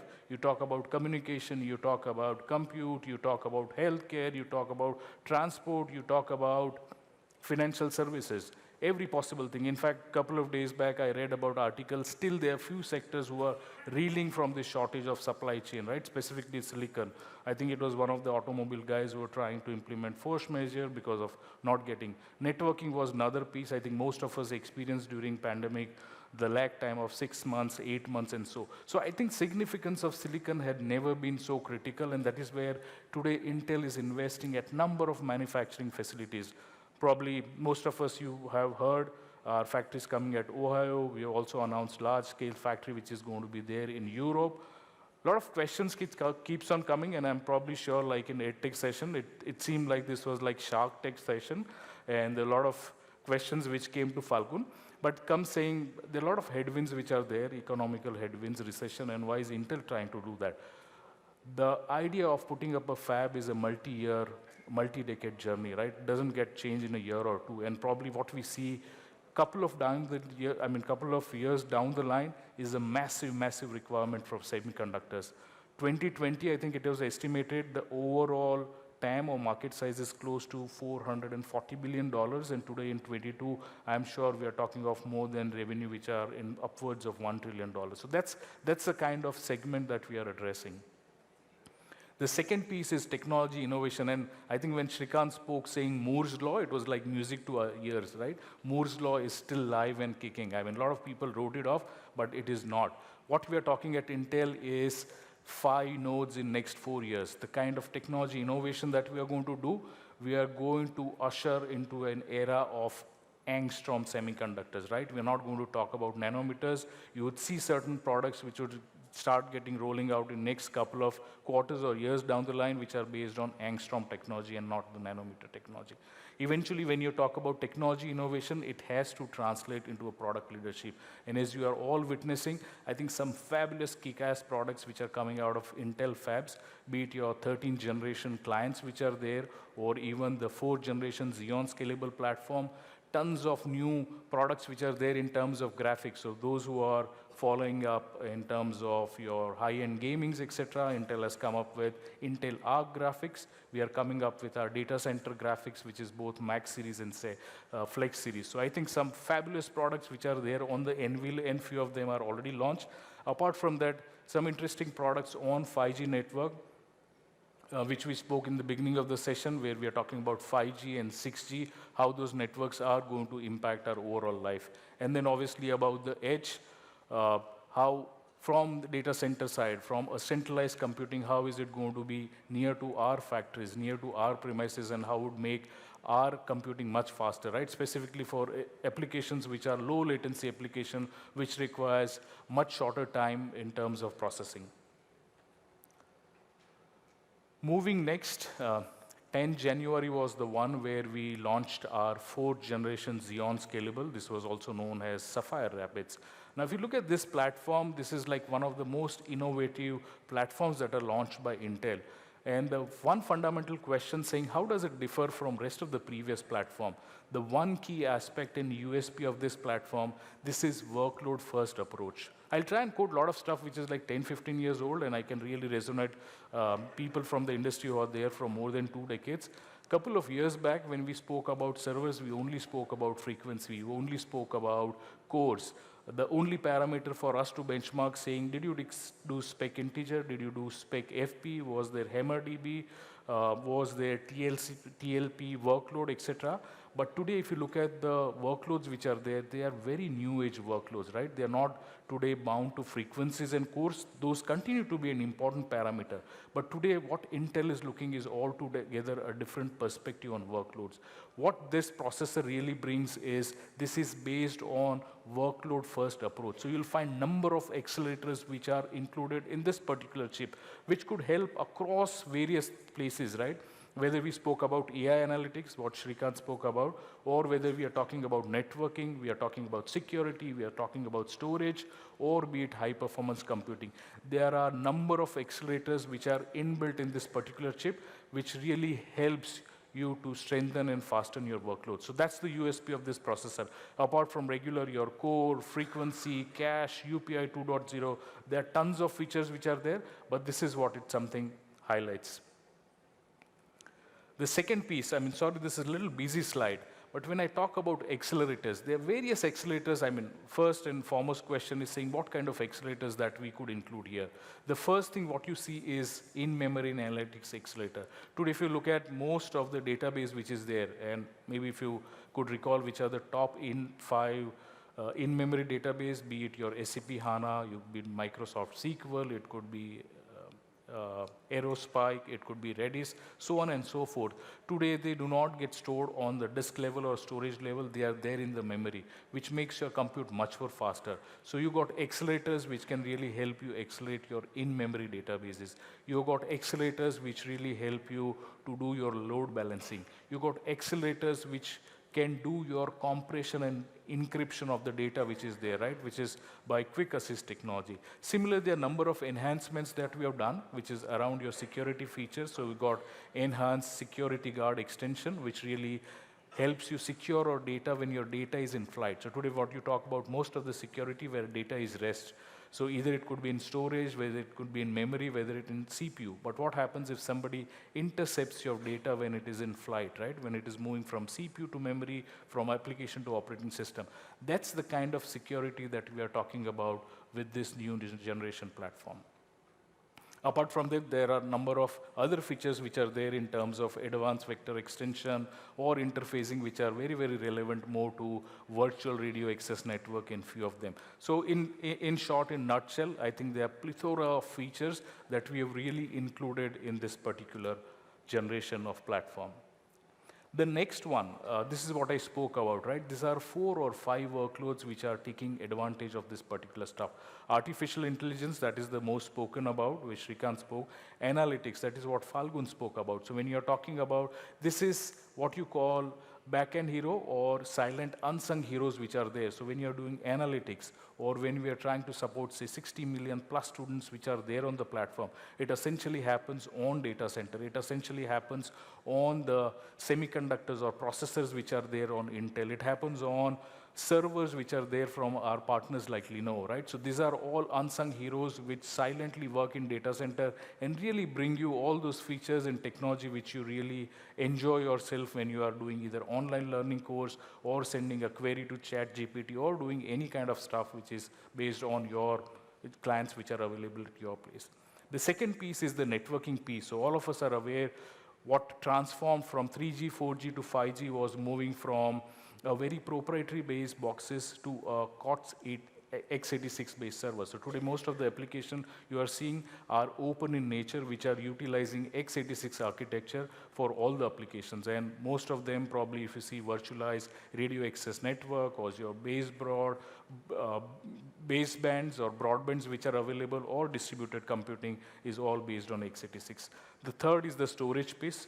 Fourth is an HPC, which is high performance computing. So you see there are petabytes of data which is getting processed and computerized through your number of high-end servers which are there in data center, right? So where we call petaflops of computing or zettaflops which are there, top 500 supercomputing where Intel is one of the critical and significant players. And last is the data analytics piece. So these are 5 or 6 workloads which are very, very conducive to this Xeon 4, but this does not mean your general workload application does not work. It is going to work absolutely fine. In fact, there are few data which are available, which really shares, if you look at each of this data, today we are talking about data which has more than 53% average performance gain on your general purpose computing. Apart from that, if you look at all specialized workload, it ranges from 10x in AI to like 2x in storage and networking, similarly on your vRAN, data analytics, and HPC. That's the kind of magnitude that we are bringing in with 4th Gen Xeon processor. Even if you look at the efficiency piece of it, I think there are 3 important features which are there in this 4th Gen Xeon processor. One, if you look at high bandwidth memory which is going to be there. So with this 4th Gen, what we are going to come is with DDR5 memory. For those who are aware, I mean, DDR4 used to go up to 3200 mega transfer per second. Now this is going to be at 4800 mega transfers. We are talking about 1.5x of improvement, right? 1.5x, 150%. Similarly, if you look at PCI Express, what used to be there, PCI Express 4.0 with 40 lanes now goes to PCI Express 5.0, which would be 80 lanes, which is of 2x time. The third piece, which is most important, is Computer Express Link, right? What we call CLX. Now, this is an open standard which is developed by Intel, and as you move forward, probably you'll see and hear a lot about this feature, which really helps you in your high performance and storage. So all your add-on devices, be it your FPGA cards or programmable NIC, are now going to sit on a PCI Express bus, which is much faster and connected to your CPU and memory compared to the previous architecture. So I think these are fundamental innovative stuff which is coming with the 4th Gen architecture which is there. Over and above, obviously, we are talking about high performance per watt, our contribution or overall sustainability, green efficiency, etc., continues with this particular platform. The next in line, which I'll spare another 2-3 minutes, is the client piece. And most of us are aware from last 3 years when we had this hybrid hybrid work environment, we were working from home, obviously from office. One workhorse which really helped us to drive and navigate is our client, which is could be notebooks, it could be desktop, or it could be workstation, or any devices that you might have used. Now, the immediate question is saying, what is so different in each of these clients and workstation? But as I keep on saying, unsung heroes in background, if you see, there are so many innovations which are done by Intel and rest of the partners that we don't realize, but we actually consume them. For example, when you're doing your video conferencing, be it Zoom, be it Teams, be it WebEx, today there are accelerators which are also there in our platform, which really helps you to improve your video analytics, right? Which improves your video when you're doing this kind of a conferencing. There are accelerators which are available, which stabilizes your network and gives you an ability to do much better network bandwidth using Wi-Fi 6 or whatever technologies which are there to give you that seamless experience. In fact, to share with you, and probably, I don't know, I may be a little biased, but if I'm doing a Teams call on my regular phone, it gives me much better clarity rather than if I'm doing a voice call even on the road. So you can imagine the kind of network that gets stabilized along with an application rather than doing a general purpose. So I think those are the kind of innovations that we have bought in our clients along with our partners like Lenovo. The current one, what we are using is a 12th Gen processor, which is a new fundamental piece where we are combining both our power cores as well as efficiency cores. So unlike the rest of the previous generations which are there, which are only focusing on the performance piece, while you're doing your high-end tasks which are there, which could be in form of your Excel sheet, or it could be in form of editing, or even playing games or browsing web, there's always certain tasks which are going in backend, which could be your security scans, update, etc. And hence, we thought it was the best idea to really bifurcate both of them to give you certain cores which are very powerful in nature, which helps you to do your routine task, and efficiency cores which consumes lesser power, does the mundane task of really maintaining your system. So that's the kind of architecture which has been bought, and it's got an overwhelming response. Today, if you see the performance which are there on real enterprise applications, I think we have really beaten the competition in all the factors and manners which are there.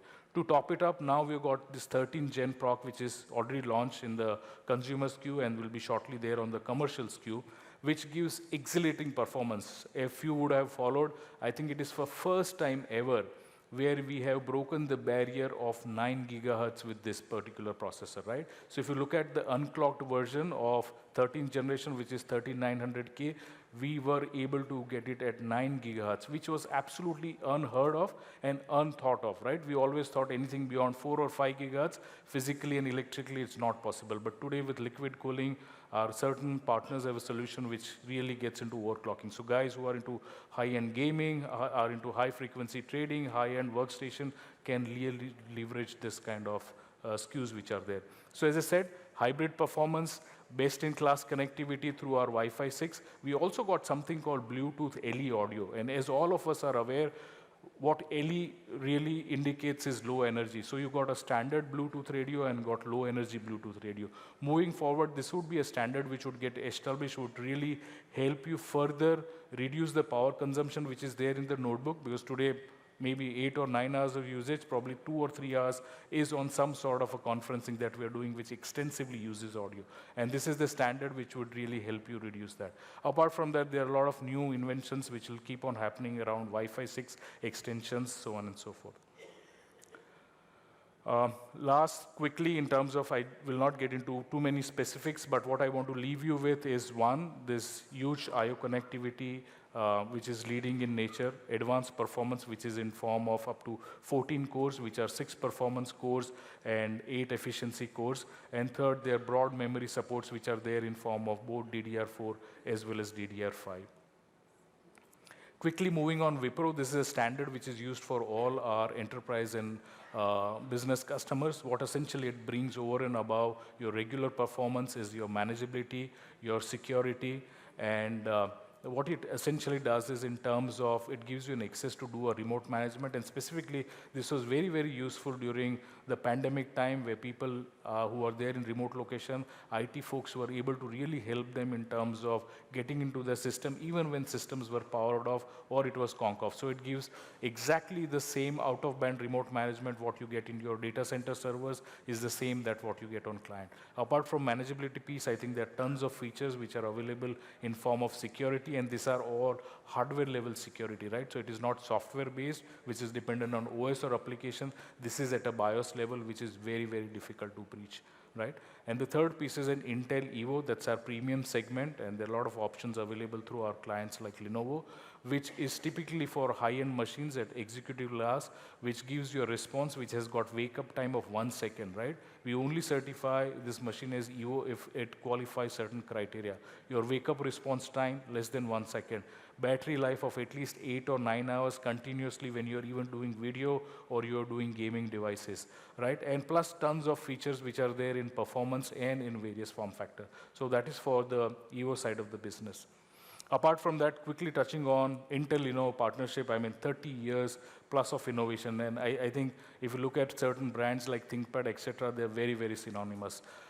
These are few of the timelines that we spoke about, but as I said, I'll just keep on jogging back my memory. I still remember way back in 2003 when first time ThinkPad ever said now available sub 1 lakh. I think there's a lot of euphoria because first time ever we thought a notebook could be sub 1 lakh, right? And those time notebook used to be like 2.5 kilos, those brick size, but those rugged machines. And today, all the way back, today with similar price point, the kind of performance, the kind of form factors, the kind of sleek designs that you get are unbeatable, right? And there are various first which are there along with Lenovo in terms of whether it is system, whether it is security, whether it is servers, are absolutely there.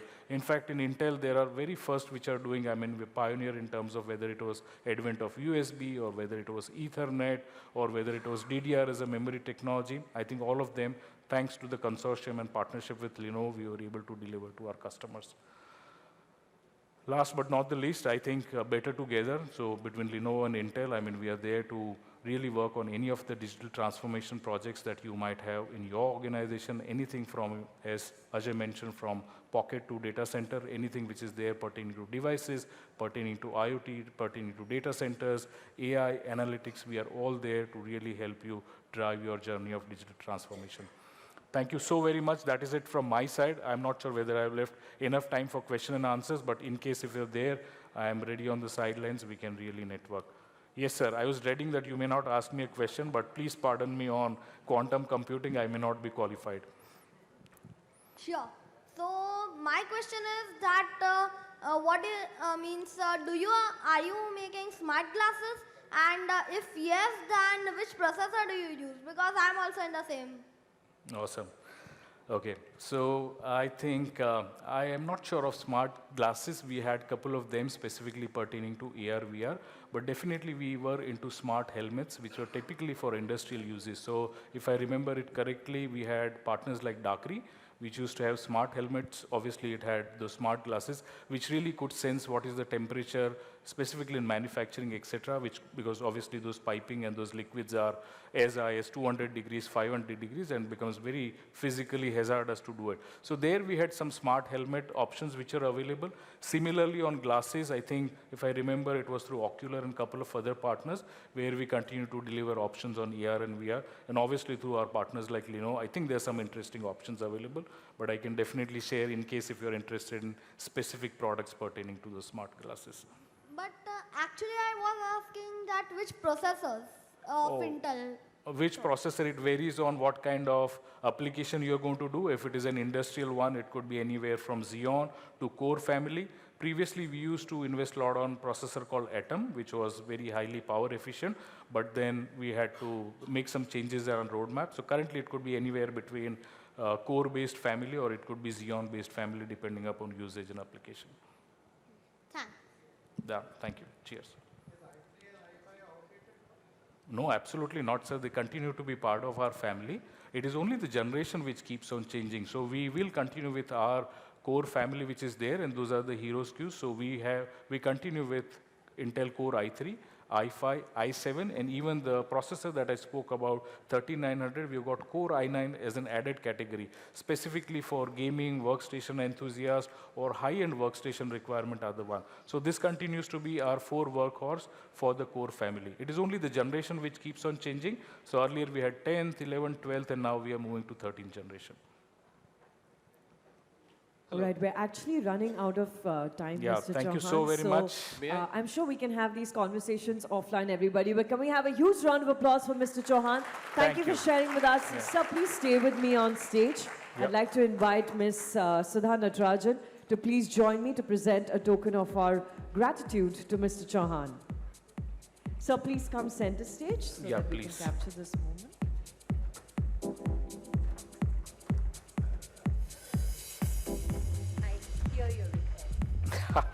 Thank you very much.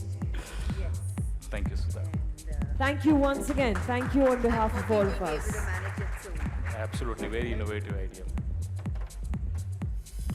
Do you need to carry it? August, you need to tell us the year. Can you give it back? Thank you, so Mr. very Rajan, much. for doing the honors. Try to keep it. Yeah. Thank you.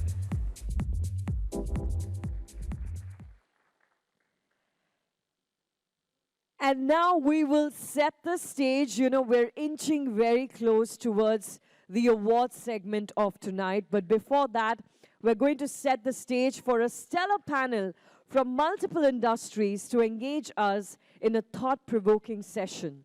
The theme for the panel is Technologies to Accelerate Business Growth, Perspectives from Tech Leaders.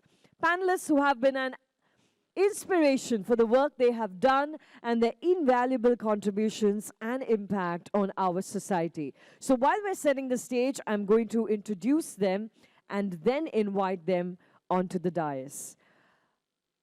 First up on the panel, we have Mr. Sai Prasad Nabar, Chief Platform Officer, NPCI, who joined NPCI as Head NFS Applications and Switching Technology in October 2011. Prior to NPCI, he was associated with Dena Bank, and he has also been associated with Unit Trust of India Technology Services and Piramal Technology Systems. Joining him on this particular panel is Mr. Ranjit Valunj, Vice President, Engineering, CleverTap. Nearly 2 decades of building and scaling high technology, enterprise-grade products and services globally. He is an investment scout for technology and technology-enabled businesses, helping investors meet the right startups with a common DNA. On this panel, we'll also be joined by Mr. Yogesh Dhingra, Managing Director and CEO, Smarter Logistics, who has been in the business for the past 36 years through the course of that time, he has made his presence felt in the competitive sectors of assurance, of business counsel, of construction, and logistics. To logistics, he dedicated almost 27 years of his life. His focus on e-tail and e-commerce, strengthening of delivery systems, and streamlined COD operations have made all the difference. Now, on this panel, we also had Mr. Amit Sharma, Chief Technology Officer of Dream Sports, who I've been told could not join us here on the panel due to personal exigency. Of course, he will be missed while we have this conversation. And in conversation with our panelists will be Mr. Sujit John. So I think the stage is all set, requesting our panelists and our moderator to please join us on stage. Mr. Yogesh Dhingra, Mr. Ranjit Valunj, and Mr. Sai Prasad Nabar, requesting you to kindly take your seat at the dais. Yes, a round of applause, everybody. This is what we call a power panel.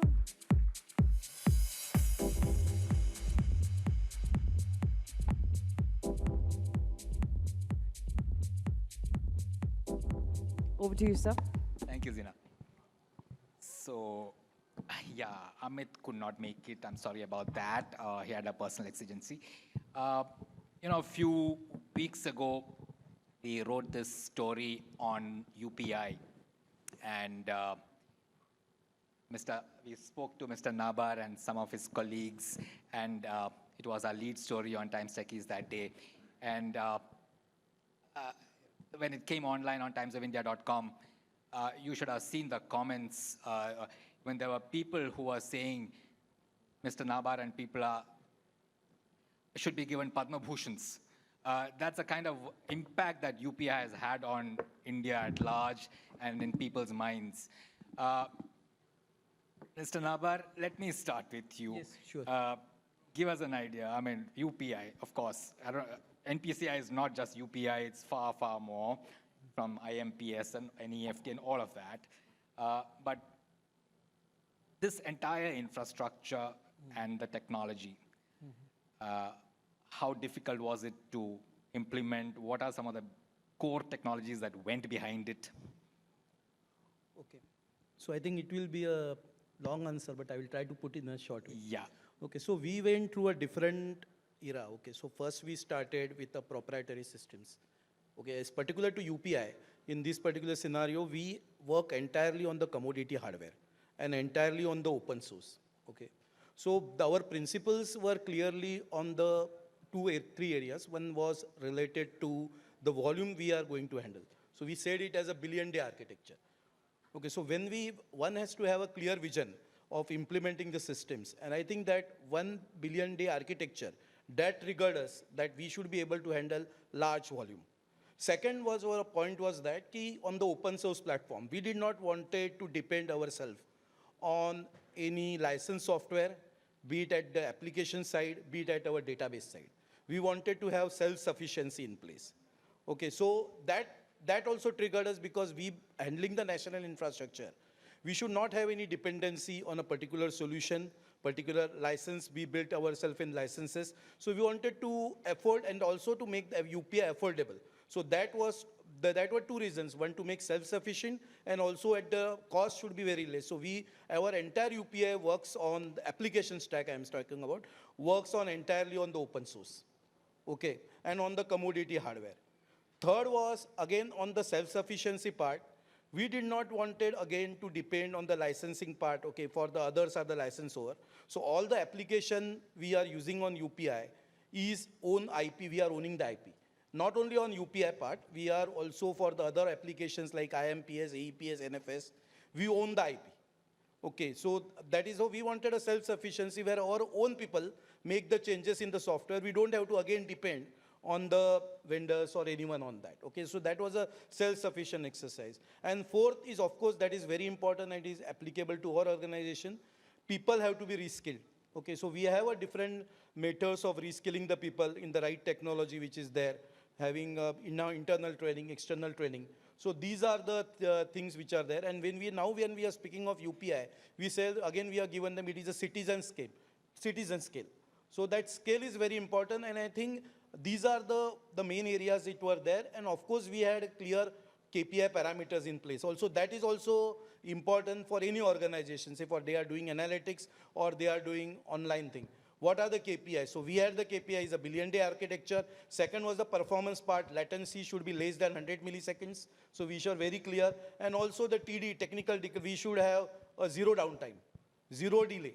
Okay. So these were the core principles. So when we have a vision and a clear ideas, I think any company can move towards it. Any company, I mean, a lot of SMBs sitting here. Yes, they can also open do source it. technologies you mentioned, scalable architecture. Tell me how much of that is relevant to this audience? See, here? they have to be relevant, say, for example, for the SME part, okay, again, the database, okay, if I'm giving an example, a Postgres will give a same performance or Cassandra will give the same performance like a licensed software, okay. Now, do we have to bear the licensing cost for the same, or we need to use the Postgres? So the Postgres or any other application, I'm not saying Postgres, Cassandra, there might be many database, okay. So we have to, so these also, in rather than investing in the licensing software or this, they can go for a open source solution, open source software. Similarly for the commodity hardwares, okay. Anything commodity hardware, x86 platform can happen, okay. So I think when if the application is tuned properly, and third, what we have done is that you should not depend on any application changes where we have the control. We have to make those changes. We should not depend on how the database will perform in this. So on our transaction processing, we are not dependent on anywhere on the database. We complete the entire processing, and the database is only used for the historical purpose. Okay, so I think that application design, rethinking of our clear ideas and vision, that are very important. Hardly have any downtime for UPI and all that, is it? Okay, the downtime was there. Again, that was experience we gained. And then we went on active platform. Okay, so we work UPI on the 3 sites. They are all active. We have 3 sites for UPI. It is active. So even if there is any fluctuation in the network, so I said, we should not have any dependency. So there were some network dependencies of the service providers for the links we procured because the bank connects us to MPLS. So how to handle that? Okay, then we said that we should, if that is the volume, we should be active. So all our UPI, we operate from 3 sides, active. And if there is a slight fluctuation in the network, the application at the bank level also goes to the other side. Okay, so I think that is very critical, though we have to find out which are the systems, which are the failure points. We have to find out the multiple solution for it. We should not depend on so as I said, we do not depend on the service providers for the link. Tomorrow, any link will fluctuate. Any link, there would be a cable cut. So how to handle that scenario? So we went active across the 3 sites. And what we do important is that we do a failover scenario. We make the system fail. Okay, so we incorporate some failure in the failure and see how the system performs. So all these things are done, then only I think the UPI is where it is now. Amazing. Yogesh, I mean, tell me, you're doing a logistics venture. Logistics has been India's bane in many ways, extremely inefficient and all of that.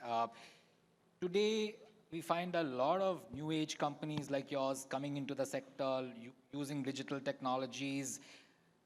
What are these technologies that you're using, and how effective has it been to improve the efficiency of India's logistics?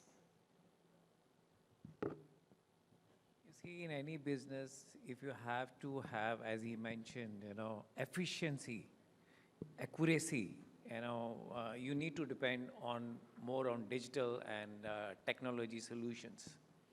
So let's take an example, today, thanks to the last 15 years of progress which has happened on the e-commerce side, where initially e-commerce, then now D2C, and quick commerce and all that is happening.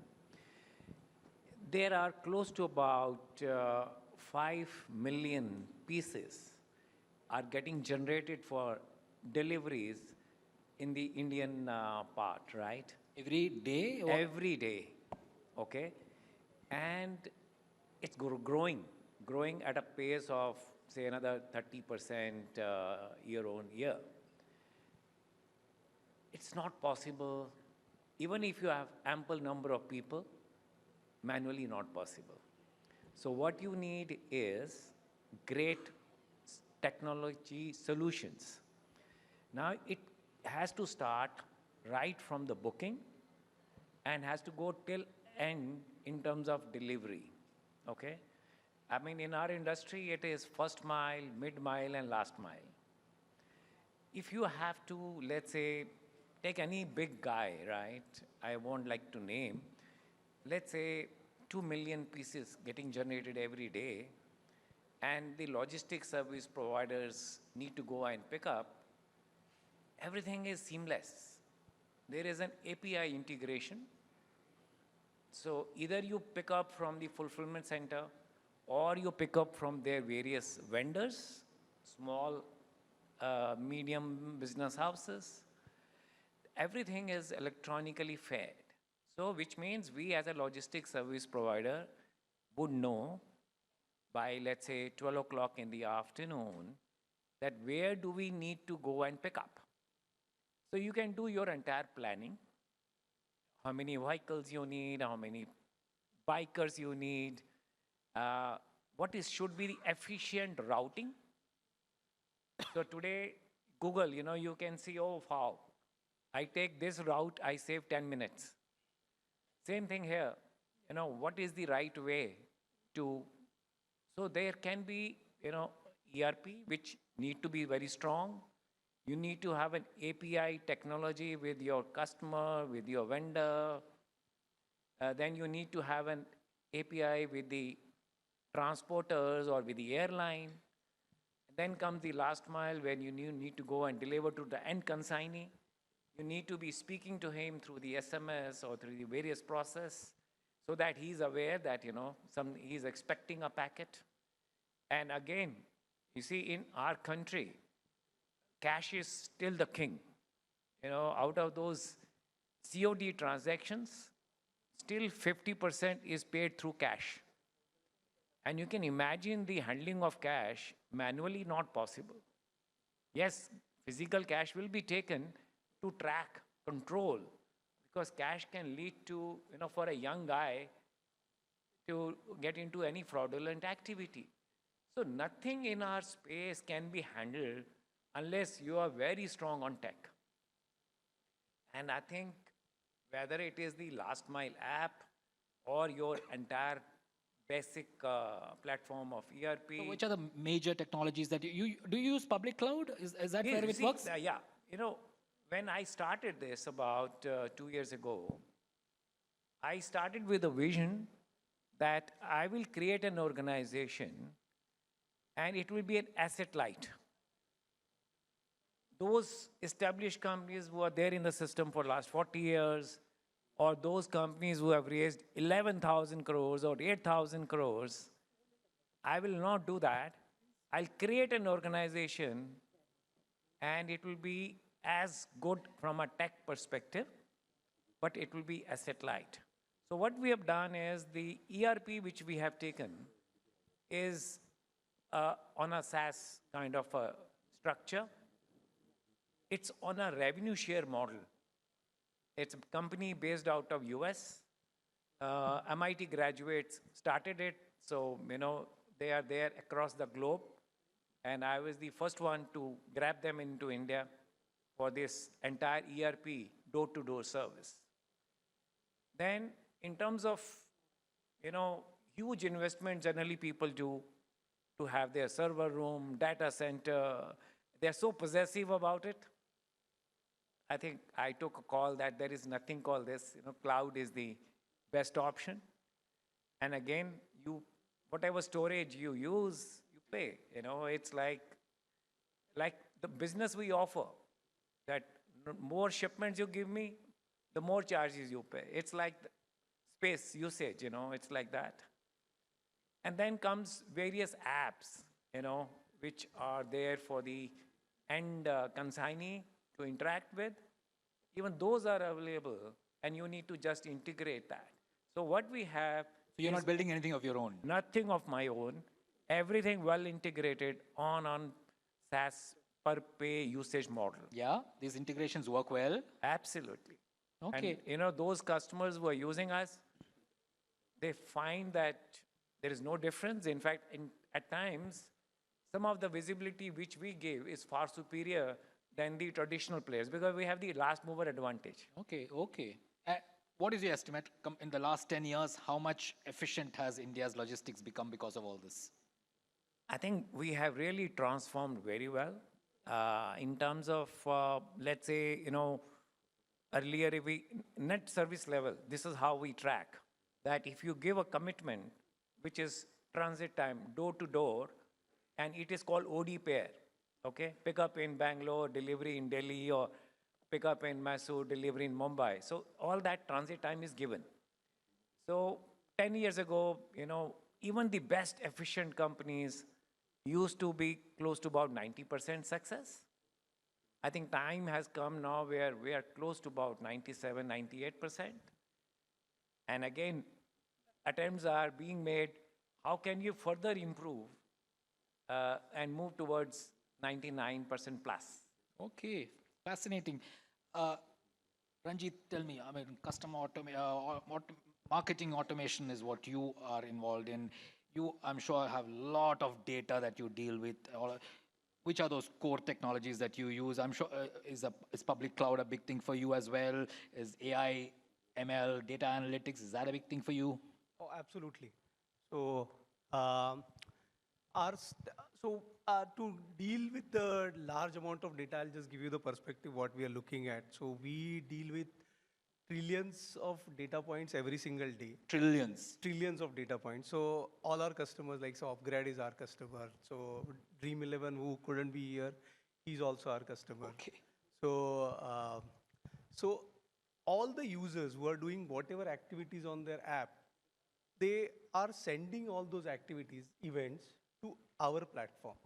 So we are dealing with trillions of data points. The kind of notification or the engagements which we are driving to the end users are 20 billion engagements in a day plus. So what we tried a lot of stuff.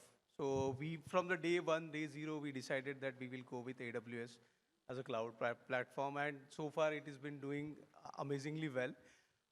We tried multiple databases in the initial days, and we figured out that the scale at the cost efficiency level, so like say when all technical decisions have trade-offs, so the cost trade-off was pretty much higher for using any of the existing technologies. So we said that we will build our own database. So we've just recently launched the third version of the same database. We call it Tesseract DB. It is specifically created for marketing automation. So it is network columnar storage. So the scale is pretty high. So we handle petabytes of data and at a very fast pace. And we call it as Tesseract DB. We wrote it on our own. It's completely written in Java by our engineering team. Unlike Yogesh, who's doing a lot of integrations of third-party apps and all that, you are building a lot of the technologies yourself. No, we do a lot of integrations. We use a lot of services also. So AWS is our platform. So AWS, a lot of services from the AWS are being used. We integrate with all our partners. So we have Mixpanel, other segment type of partners. We use sending some email services, servers. So we integrate with them. But the core is written by us. And then that is something which is like, say, our database. And that is specifically for marketing automation and retention. So, so the kind of queries, the kind of data which we deal with is in the billions, trillions every single day. So and you use a lot of analytics and AI and all that too. And how much have you improved impact for your customers? So if you look at, say, now Amit is not here from Dream 11, but so user retention, like say when Dream 11 started using us, their retention increased by 5x, and he would have been here, he would have agreed on that part. So, how does it work? So what exactly are the messages that go? What kind of activities the users are doing on your app or on your website? And based on that, what kind of communication to be sent or what kind of actions to be driven. So those decisions are taken by our platform. We help our customers to take those decisions so that their end consumers can interact, engage with the platform well, and then eventually the customer lifetime value increases. So the proposition is that how do we ensure that, like say, if you're ordering biryani every single Friday, Then how does Zomato or Swiggy send you a notification on Friday saying that, hey Sujit, you have not ordered biryani for today. So those kind of decisions based on the large set of data. So now imagine that doing it at a personalized level for Sujit versus doing it for like say 150 million users or 100 and say maybe 300 million users and doing that, or doing it for say Hotstar, doing it for MPL. So this is what we've been doing for. You can do it at phenomenal scale. Yeah, Not a problem at all. not a problem at all. Okay. Yeah. So I genuinely want to thank Nabar sir, like say, for mentioning open source technology. So we use a lot of open source technologies for some of the components, and we don't use any of the proprietary most of the time because the same reasons what he's mentioned. So scaling is not an issue. Uh, so our whole idea was that if you start scaling org in the right way, like how do you define the communications, how do you remove the frictions within the org, so the tech will automatically scale.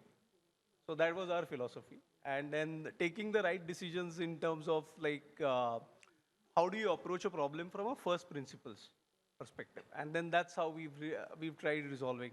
Like, so putting the goals of like what kind of scale we are looking at. So now imagine that if there is an IPL and Dream 11 suddenly starts seeing a huge burst of traffic. So their huge burst of traffic eventually lands up at my end because so I have to take care of all these eventualities in the market with all my customers. So if Jio starts doing some activity, for now Jio will be doing the IPL for this year. So Jio will be sending a lot of data to me. So we will be handling all that data. Okay. Slavar, you use a total, you don't use public cloud, right? Generally, or most of it is what? What kind of infrastructure do you use? So, see, generally I will say, see, we also use the public cloud, but we are very clear that we classify the activities into core and non-core. Okay, which are core activities that we need to do in-house, which are the non-core activities which need to do. And I think the non-core activities where I don't want or we don't want to use our resources or want our resources to do specialist type of job where they are, we put in a private cloud. We have a private cloud. Whereas those activities where we feel that it is not our core, like say for example, ERP solution, that we put in the public cloud.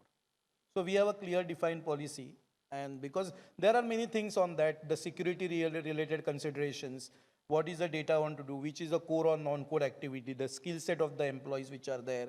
Say if ERP may require a functional knowledge, whether in a tech or you should have that functional knowledge more. So all these things are there. So based on certain principles again, you have to have clearly what are the applications you want to put on cloud, what are no applications you don't want to put on cloud, if cloud, why yes, why no. So if you define that policy at all level, irrespective of the organization type, size or this, I think that can be a right decision. Same for SMBs and all that. What would your suggestion be to them? So suggestion again is the same thing because the principles remain the same. The core and non-core, you classify the activities into core and non-core. Then again you define core activities, whether you have the self-sufficiently to handle it in-house, okay? Then you would manage it in-house. Or somewhere, if it is a non-core activity, definitely you can put on the cloud. Okay, again put on the cloud, whether you want a software as a service, there can be different options, or you want to just put the infrastructure. I think that will vary from the organization to organization. So they need to have their policy in place, principles clear, what will go in cloud and what is not, and should govern by that. There is no definite answer as, okay, this application has to go on cloud and this should not. It is basically the need of the organization, their policy, which is governed by the organization and with their goal again. And accordingly, this it can be put. Do you use AI and things? We use AI. Okay, so we started our journey with business analytics, reporting and this to the banks, member banks we service. Then we started on the analytics part, I think there are 2 or 3 things are very important. One is whether that analytics, prospective analysis, what you want to do, whether that should be given by any analytical solution. Okay, so we implemented it for real-time monitoring, fraud monitoring part, okay. So basically for all our online application, be it IMPS, UPI, AEPS, all our applications are integrated to the fraud monitoring solution. And before the debit to the customer account, we examine, we have the two types of thing. One, we have rule-based scores, okay. So for example, a customer behavior, say for customer is enrolling to, just on the first day, he should be limited to X amount of the transactions, okay. So that, so based on the transaction pattern, our risk team and analytics team to define the rules, that should be the part of the rule model. And also we have a model, okay. So based on the model part also, we give the score and we select based of the rule score and the model score to decide whether to decline the transaction or not. It is very important from analytics perspective. Earlier the analytics was batch processing. So we should have a system, and that is very clear that when you design any architecture, analytics should be part of that architecture.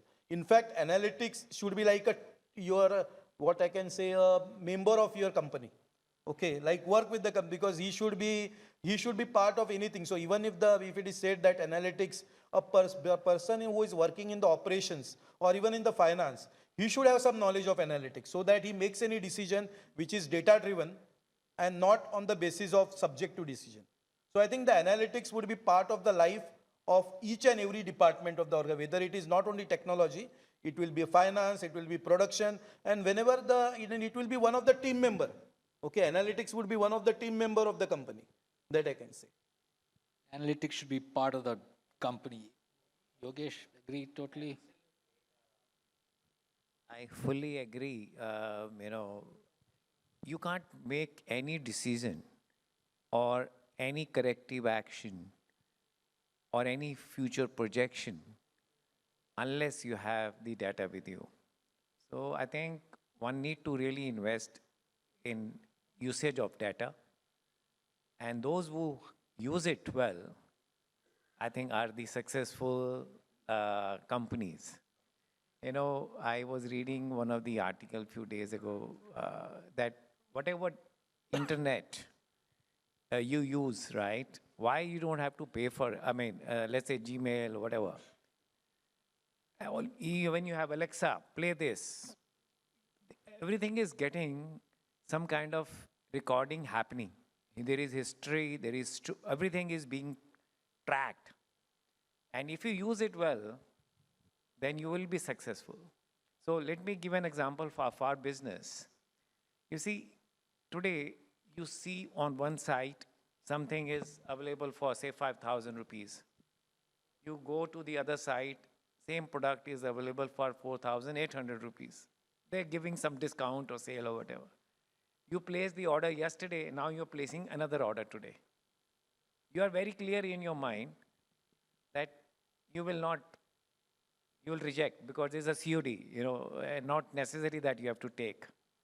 This is one example, but there can be other such examples. So what we do is we track based on the mobile number of the consignee that, let's say if in a month he or she got say 100 shipments in a year, how many were rejected?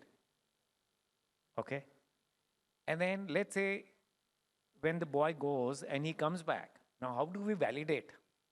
You can always track that in productivity, did he go to that building or not? But based on the historical trends, they say, okay, I think 30% of the time this person has declined. So maybe it is true. But still customer care will make a call to confirm. So all that data is there, and how you use that data can satisfy your customer and your operational process. Okay. So all of you are dealing with a lot of customer data. Yeah. So security, of course, Mr. Nabar touched upon it, but give me an idea. Ranjit, how are you handling security? So for us, we are the custodian of data, basically. So privacy of the data, confidentiality of the data is the highest priority. So what we do is very straightforward, saying that first we said that, okay, we'll handle this problem in a very methodical way. We said that we will define what are the certifications we would like to have, not only for having just the certifications, but to understand where exactly we're standing. So we went with the stringence of the certifications. We said that we will start with the certifications. We'll look where exactly we are standing. So we started looking at that. Then privacy of data. How are we handling confidentiality? How are we handling privacy? How do you ensure that even the super admin or the super user of your app or the platform does not have the access to the data of end consumer. So if my customer is say Dream11 or Jio, say Zomato, Swiggy, none of my users or none of my super admins have the access to the end user data. So we started with that kind of premise, and then we said that, okay, we will define the procedures, we'll define the processes, we'll define the controls, and we will ensure that there are certifications like say ISO certification, 27001, or say SOC 2 Type 2. We are GDPR compliant, we are CCPA compliant. So we said that, okay, we'll go ahead with the stringest of the compliances, and we will ensure that we comply to the law as well as how are we dealing with the data. So zero access to internal people, giving access to the customer users also based on the rollback access control, like who has what kind of access. So customer owns the data completely. They own who accesses the data in which way. So security is obviously the highest priority. So some of the interesting insights what we are having is that most of our customers within India as well as outside of India, we did a completely independent survey from one of the top consulting firm, and we realized that the first and foremost priority for all customers, all prospects, is data security. So that's the highest priority for us also. The cost, like we say that usually the sales team thinks that the cost is the highest priority, but cost is not the highest really? priority. It's not even in top 10. Oh, that's interesting. So Nabar, this must be a totally high priority for you. I mean, everybody, money is going through you. And a lot of apps also who are connecting to you. So it must be quite a task to ensure that the whole system is extremely secure. So yes, so basically the security we should have at each and every layer, whether it is application, database, network, and this. And also we should get ourselves audited also. Okay, so being a national infrastructure, we are always audited by external consultancies. We appoint internal thing also. So I think for a organization, there should be policies there clearly defined on the security policies. There should be a governing part of it, whether we follow that policy through the internal committees and external committees also. And I think the assessment, more important about the security assessment, is done by an external. Okay, I think it is always better and to track the closure of the security points. Of course, there are various security PI compliances are there. These are there. So that ensures that data is secured. And I think that might be one of the decision wherein you are asked about which application should go in cloud and which should not. Anyway, when we have our own private cloud, we have the better control. On public, of course, that is there. So it depends everything on I think the most of the organization policies, this. But I think the security, it is security is the most important for us. Most important thing. Okay. So we have, almost 4 minutes left. Questions? Yes. 3 very different industries. Yeah, please go ahead. Can we have a mic there?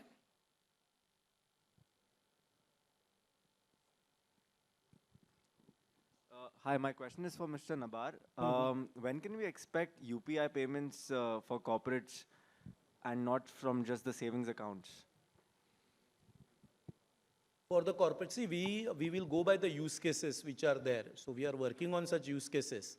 And because when we implement it, is always we go by the use cases, we have POC in place. So I think that we will do for the. Thank you. Thank you. Yeah. And of course, we can also discuss in the offline key because I wanted to know more details when you said about the customer related what it is. Hi, my question is to Mr. Nabar. You are taking UPI internationally. Right. So how you are commercializing the solution? Okay, so I think this might be, I can tell about how we can run the global operations, but on the commercialization part, I think it is confidential in nature. And it would not be prudent for me to say in this. Understandable. All right, Mr. John, we'll have to wrap the panel here. Can we have a round Sir, of any applause for closing Mr. thought? Nabar? Yes. Phenomenal work that UPI has done. I mean, NPCI has done on a number of things, a number of new features that are coming onto UPI with things like UPI Lite. Amazing work, great team. And a round of applause to all of them. Yogesh, Ranjit, thank you so much. I'd like to Yes, request some Mr. mementos. Ramesh Manin, Vice President, the Times of India Group, to join us on stage to present a token of our gratitude to our panelists. And Sujit, thank you so much for engaging our wonderful panelists with that conversation.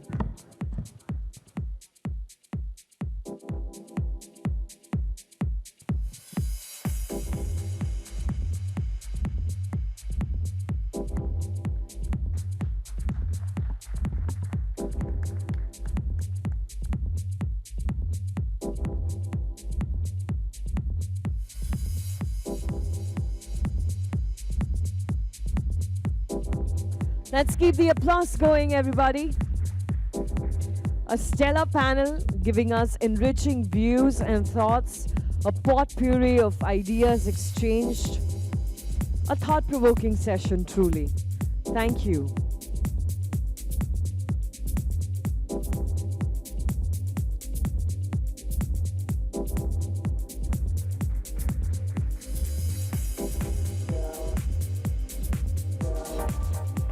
Thank you once again, gentlemen. I'm going to request you all to come together. Let's do a quick group photograph.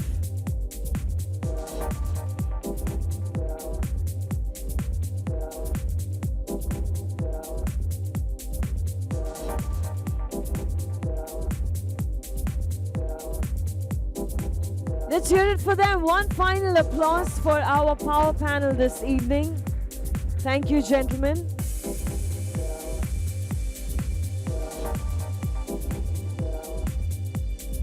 Thank you, sir.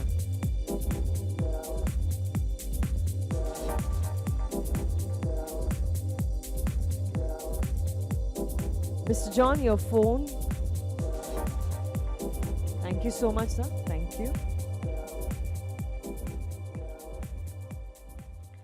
Ladies and gentlemen, once again, I'd like to remind you that a networking session post the awards over cocktails and dinner has been arranged. One-on-one meetings with Lenovo India team have been arranged for you. As you can see, we're going to turn around the stage as we prepare for our second fireside chat of the day. Our speaker is founder and CEO Eve World, which launched Koto Come Together, a Web3-based social crypto community platform for women, which aims to drive expression, creation, and community enablement through continual content ownership and collaboration. His robust experience adds to his drive for building a Web3 community that is versatile, interactive, responsible, and safe. A Kellogg's alumnus, the former Z5 CEO blends technology and consumer insights in building digital products.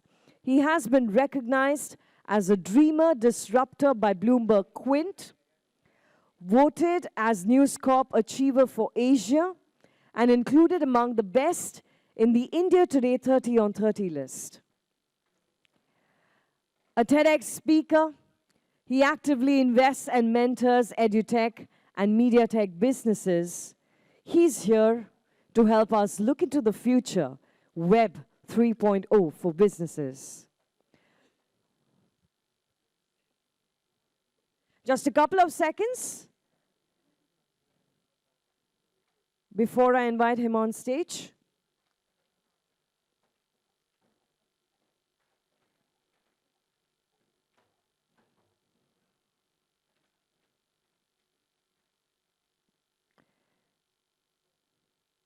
All right, I think we are good to go. Please put your hands together for Mr. Tarun Katyal.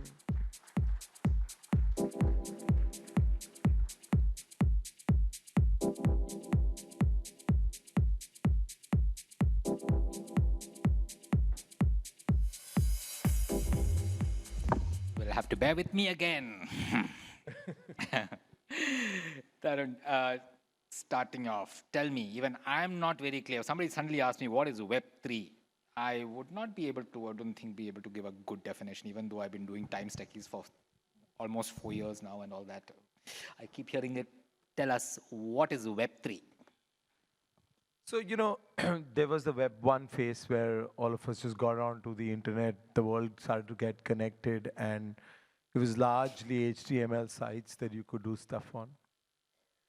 You weren't really giving up stuff to people. You weren't giving your data to websites.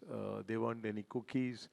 You were just utilizing information, and information was passing between two entities. You then came to Web 2, which is the world of Google, Amazon, Facebook, really the FANGs and many, many others, where you actually started to now give away your life, right? Have you seen the latest Apple advertising where it talks about how, you know, every single part of your life is now exposed to some platform or the other, and really, you know, you always wonder that I was only thinking about this, now it's in my feed, right? That thought to get into your feed is really Web 2, where What is the objective of this advertising? What is the objective of this Apple advertising? it's really to show you how you're exposed and how much data you give away, right? So Web 2 is really where you're trading data for good infrastructure, for good apps, right? For being able to do stuff on the platform, whether it's messaging, whether it is book tickets, whether it is, you know, connect with friends, but you're giving away your life on an ongoing basis. And then came Web 3, right? And what is really Web 3? Web 3 is where you start to own everything yourself. So if you remember when WhatsApp came in, right? Some of us had it and most of us didn't. And all of us send messages to each other through text messages saying, hey, I'm on WhatsApp, connect with me on WhatsApp. And you know, one of the things that the US Foreign Secretary just spoke about recently when the Finance Secretary, when she came into India, is that India is the largest market for WhatsApp, right? So Indians actually created this whole phenomena of WhatsApp by sending messages to each other and almost moving into WhatsApp from text messaging, right? That entire ecosystem of over 500 million users that got built in India and that got billions of valuation into Facebook and Meta, right, is because of that. us, Indians? Right? And it's our data. So how did Indians get rewarded for that? Nothing. Right? And that is the difference between Web 2 and Web 3. So the entire Web 3 ecosystem today is starting to reward you for participative ownership, for doing work on the platform. And this is where this entire SMB revolution, where you're trying to really get collaborative work going between vendors, users, and everybody else. How do you really use technology to motivate everybody, to actually reward everybody for the work they do? And that's the big difference between Web 2 and Web 3. How is it doing it? So you can do this in many ways, right? In our good old days, if you want to reward somebody, you would give them salary. Then we moved to giving them some performance incentive, right? And said, okay, if you do better than what you've done last year, we'll give you a certain amount of incentive. We then came to ESOPs and equity. A lot of that wealth sharing happened through ESOPs and equity. Now in the Web3 world, it happens through non-fungible tokens as well as fungible tokens, right? So if you do think that somebody's done an incredible job for you, you can give them a digital asset in a form of a non-fungible token, which has a certain amount of inherent value. And non-fungible tokens have different kind of tokens. So they have either embedded value of a crypto cash or a crypto token within that, which could be even converted into fiat or could be traded around, or they're just precious art that could be used and that grows in value over a period of time. Or if you finally go down to a crypto coin or a crypto token, which could be listed and which has inherent value for the work you've done for the platform. Hey, sounds similar to my sons play these online games, multiplayer games and Correct. all that. And then if they do, somebody likes somebody else, I think they share some credits or tokens or something like that, which they can again use to probably buy something in the game. Correct. So when your son plays with friends and creates a network effect, a viral effect of that game, right, gets other players to come into the game and start playing with them, he's actually helping that company for customer acquisition. You can do customer acquisition by paying ton of money to Google and Facebook, or you can do customer acquisition by getting people to come and help you do referrals. When they come and do referrals for you and build a network effect for you, are you rewarding them? Because all this while on WhatsApp, they never rewarded you, right? But here is the time where they start rewarding you actively to be able to build the network effect for you. Okay. How important is blockchain in this? Is blockchain an integral part of Web3? So, you can actually do tokens only off the chain, but it's good to do it on the chain because you then bring in a certain amount of transparency. You bring in a certain amount of value for the token. Proof of work gets recorded on the chain and then makes it exchangeable. That makes it tradable. And there are a lot of crypto exchanges in the country and across the world that will allow you to trade that token, to allow you to actually discover value of that token. And like any equity or ESOP, it also allows you to appreciate as the underlying value in the protocol increases, as the number of nodes in that protocol increase, as the number of users who are using that platform increase. Okay. So, you were telling me the other day about this venture you started. I thought it was very interesting. You said women normally on social media and Web 2 generally tend to be trolled. Somebody recently told me, what did you tell me? It's like eve teasing in the physical world. The anonymity of online is giving the guts to a lot of males to really troll women online. But you are creating a safe space for them based on Web3 technologies. Can you give us, the audience, a little idea about that? So, two or three things. One, the digital gender divide is huge, right?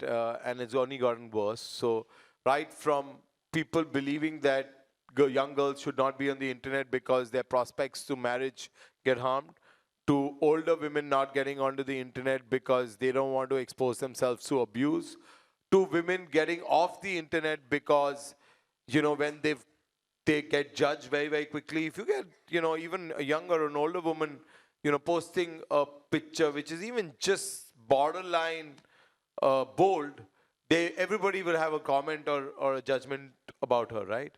And that's really the society that we live in, unfortunately.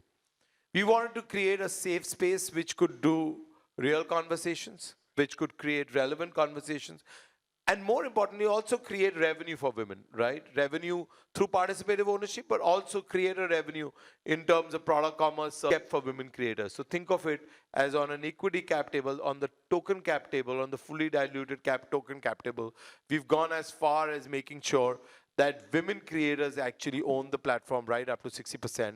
And the DAO, which is the autonomous organization, the decentralized autonomous organization, has a lot more rights on deciding the future of the platform.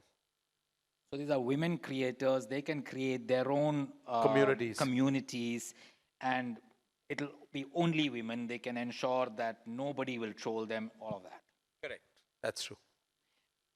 Yeah, Tarun was telling me that I should ask my wife to download it. I have not done that yet, Tarun, but I will. And that's for all of you as well, whoever is married. Tokens. I mean, I assume these are also cryptos. Correct. Crypto, a good part of the world thinks crypto will collapse, that there'll be no crypto. You don't think so. You think... so how old is Bitcoin? Good question. I don't know. Take a guess. 7 years? It's over a decade, much more than over a decade, years. right? Okay. It is today at its highest peak ever, even after the FTX collapse. Highest peak ever in the price of a Bitcoin? Yeah. Okay. Yeah, really? Yeah.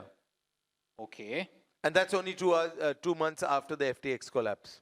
It's exactly where it was, at the peak of crypto. At that point it collapsed, is it? That point it didn't collapse. It took a beating. Beating, okay. So where is it going? It's going nowhere. It's here to stay, right? Today you can buy an Emirates ticket using Bitcoin. Okay. There are people who think governments don't like all this crypto, which is again out of their control. So, you know, and all. there are governments and then there are governments and then there are governments, right? The problem is that the interoperability or the easy liquidity or the easy transfer across borders of crypto makes governments very worried, right? Because in India, when you trade in foreign exchange, you've got to go through a FEMA regulated trader, whether it's a bank or whatever, tell them why you're taking money in or taking money out. With Bitcoin, you can put it in a wallet and somebody across the world can remove that from the wallet and then convert that into fiat. I think what we really want to think about is bringing in enough KYC processes within the crypto environment. That's the only thing that is really, really required. And governments across the world will have to work together to do that because this is very easy cross-border money movement, right? And that really scares governments, but not all of them, right? So Singapore has an entire ecosystem where you can do an MAS-approved company that can issue tokens, so can Dubai, so can Switzerland. So most countries in the world which are ahead in the fintech ecosystem or in the fintech life cycle have very quickly embraced digital assets, tokens, and the RBI themselves are moving towards building their own digital assets. So people do realize that there is no going away from digital assets, but how can you govern them? How can you build a framework? Now the EU has a framework, and I can tell you, like GDPR, things that happen in the EU tend to become a template for most other parts of the world. And so you're going to see in the next 18 to 24 months, a lot of governments starting to replicate what the EU has done. EU has kind of brought in very clear regulations. Correct, is it? and a very clear framework. Okay. Web3, how much does it involve? We talk about AR, VR, and metaverse and things like that. All that. It involves the metaverse. Obviously, the metaverse is based on blockchain. It's based on Web3. It's a large component of Web3 where people collaborate on the chain. There is the AR, VR ability to be able to showcase your products, but also your proof of work is recognized through tokens, much like what your son does with gaming, your ability to create referrals, your ability to be able to trade within an ecosystem and across ecosystems, Okay. We have a lot of people here who are from small and medium businesses. Give us an idea how they can use Web3 in their businesses. What are small and medium businesses looking for? They're looking for collaboration. They're looking for effective use of capital. They're looking for customer acquisition at a cheap cost. They're looking for making sure that their word gets out and people help them take that word out. All of this needs to be rewarded, right? Now, they can do this two ways. One is they can use capital to be able to do customer acquisition, whether B2B or B2C. They can use expensive resources to do that. Or they can decide that I'm going to do this using tokens and I'm going to reward people to do this. So I would urge every single small and medium business to be able to see what are their core things they want to do. And Mr. Nabar spoke about core and non-core. What are really the core things they want to do?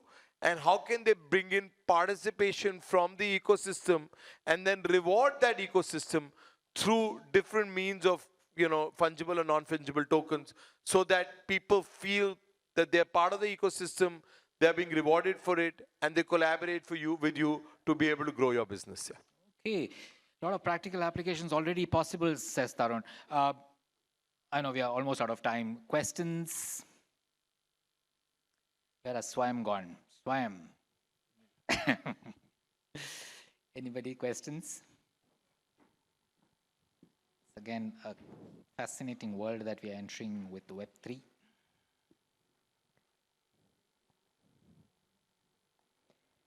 I think it's too late in the night. Yes, I think we it's shouldn't getting a steal little the middle late. of people's drinks.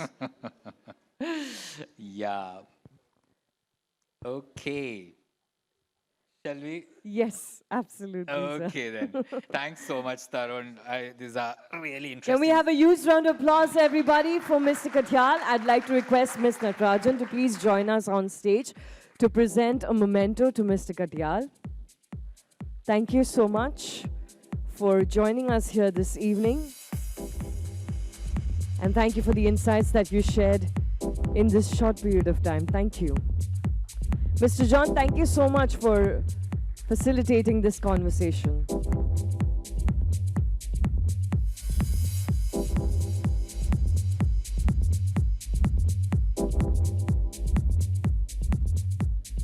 Thank you, everyone.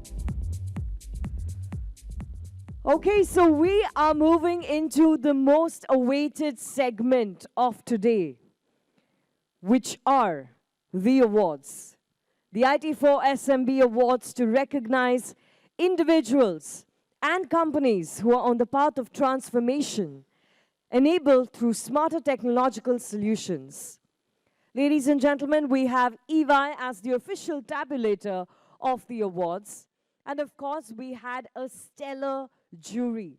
I'm going to tell you the members of the jury were Mr. Satyavrat Mishra, Head Corporate IT Godrej Industries Limited, Mr. Amit Saluja, Senior Director and Head NASSCOM Gandhinagar, Mr. Manoj Chuk, 4-decade award-winning Indian IT industry transformational leader and distinguished IIT alumnus, and Mr. Abhay Bapna, AVP IT Adani Wilmar Limited. Can we have a huge round of applause for our jury members, everybody?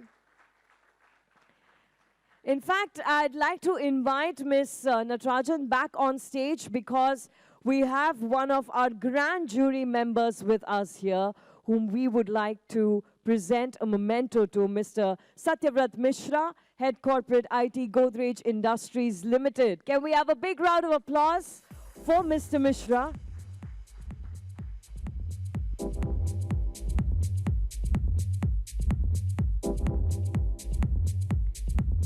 Thank you, Mr. Mishra, for the incredible amount of time and effort you've put into the IT4 SMB Awards as a jury member. We truly, truly appreciate it.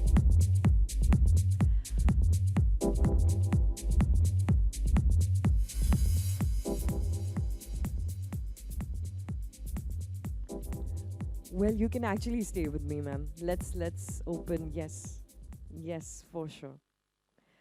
Okay, let's get started, everybody. I'd like to invite Mr. Ajay Sehgal on stage to unveil the IT4 SMB Award Trophy on screen.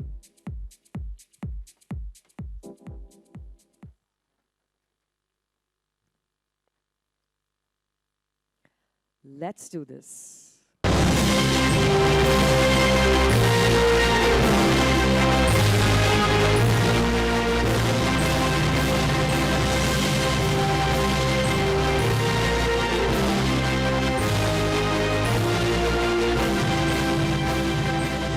Just like the rising of the phoenix, the IT4 SMB Awards Trophy is symbolic to powering the rise of the SMBs. How very apt. I'm going to request you to please stay back with me. You can now join us center stage because we'll get started with the awards. The first set of awards are the organizational awards. We begin the evening with recognizing the emerging SMB. That is the first category of awards that we will be calling out. And of course, at first, we will begin by announcing the runner-up of this category. Can we have the cue card on stage, please? Mr. Sehgal? Okay, Ms. Narajan, please tell us who the runner-up of emerging SMB is. The runner-up for this award is the Whole Truth Foods. Let's hear it, everybody. Big round of applause for them. Yes, big round of applause for the Whole Truth Foods.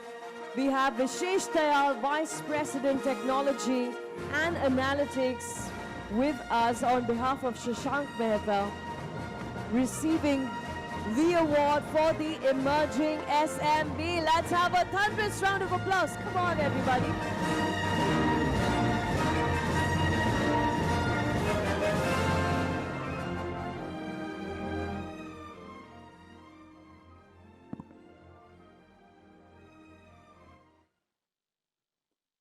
And the winner of emerging SMB, it is time to take a look at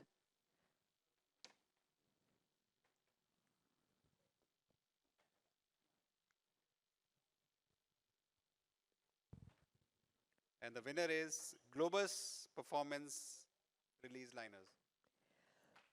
The winner of Emerging SMB is Globus Performance Release Liners. Inviting on stage Shreyas Doshi, Neeta Doshi, Harsh Doshi and Mushtaq Sheikh to receive the award.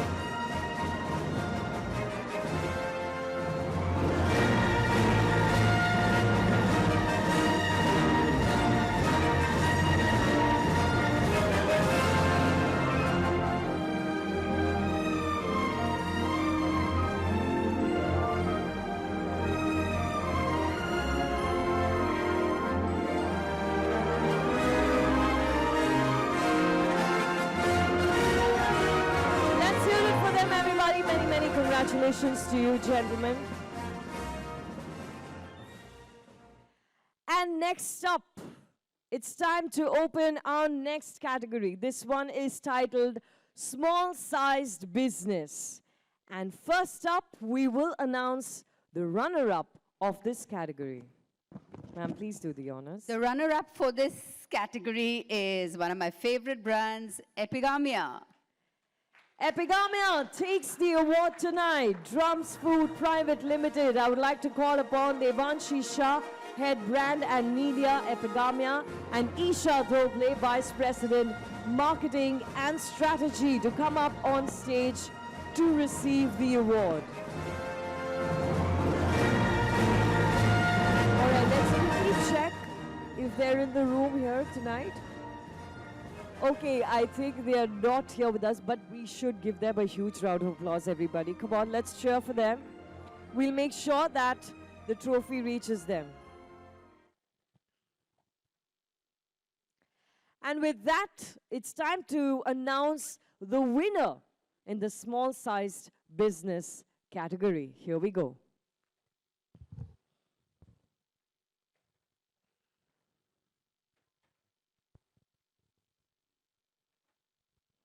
And the winner is Arthan Finance. Arthan Finance Private Limited. Mr. Rudra Ranjan Biswal and team requesting you to join us on stage on behalf of Mr. Pravash Das, co-founder and CEO. Welcome. Hello, sir. Thank you for being here. Welcome. Let's have a huge round of applause for them, ladies and gentlemen.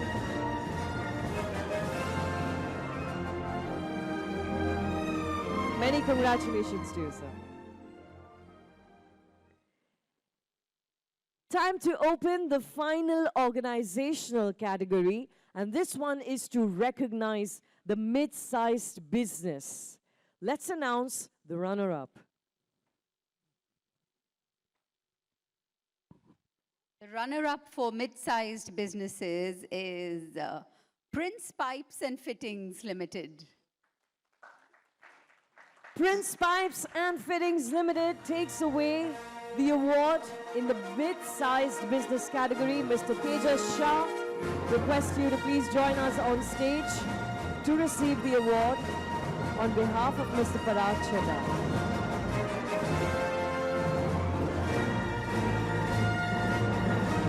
Let's hear a round of applause for them, ladies and gentlemen. Come on, we are counting down to the final few awards. Let's keep the energy going. And now, let's announce the winner in this category.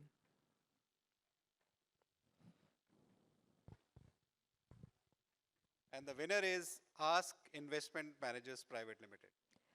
Let's hear it for ASK Investment Managers Private Limited. Mr. Kishan Kumar and his team are here with us.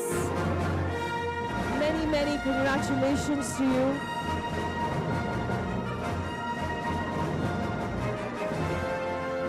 We all know what it takes to make it on this list, so can we have a huge round of applause, ladies and gentlemen?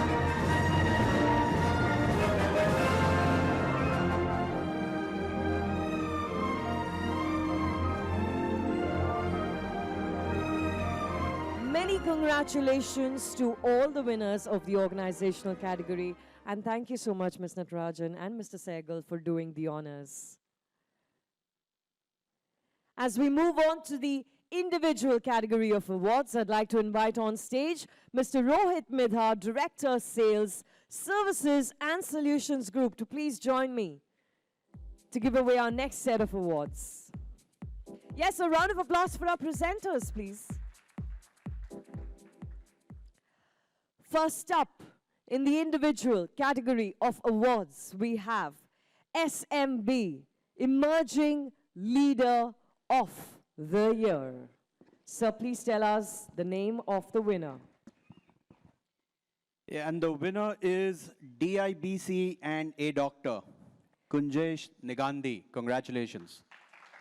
Mr. Kunjesh Nigandhi takes home tonight rather, the SMB, Emerging Leader of the Year Award.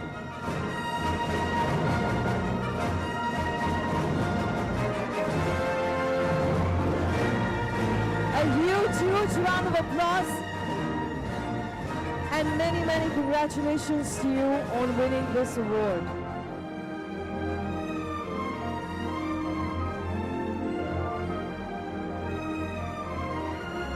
Many congratulations to you.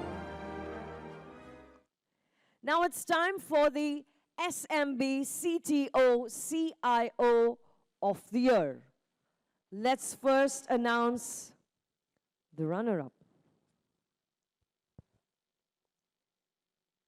The runner-ups from the National Credit Guarantee Trustee Company Limited, Mr. Vijay Raj Bhosle. Congratulations. Mr. Vijay Raj Bhosle of the National Credit Guarantee Trustee Company Limited, the runner-up in the SMB CTO CIO of the Year category. Ladies and gentlemen, I genuinely can't hear the applause. Come on, we're counting down to the final awards.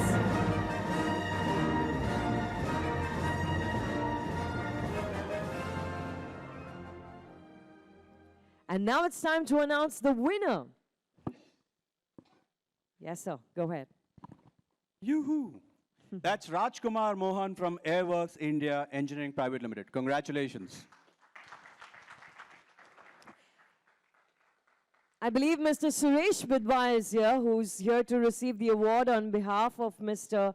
Rajkumar Mohan, Airworks India Engineering Private Limited. A huge big round of applause, everybody.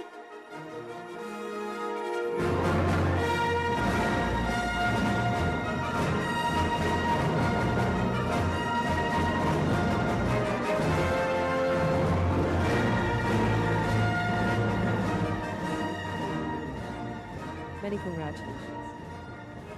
And finally, we have a jury special award. So requesting you to kindly announce the name of the awardee. Jet King Infotrain Limited. Congratulations. Mr. Harsh Bharwani of Jet King Infotrain Limited. This is an honorable mention, a jury special award at the IT4 SMB Awards 2023. Big congratulations. I'm going to ask you to stay with me because I'm going to invite all the winners along with their trophies to please make your way to the stage because we would like to capture this moment, freeze it in time forever. Requesting all the winners to please join us on stage with their trophies. And of course, while they do that, can we have one final round of applause, ladies and gentlemen, for everyone who made it to the IT4 SMB award list of 2023.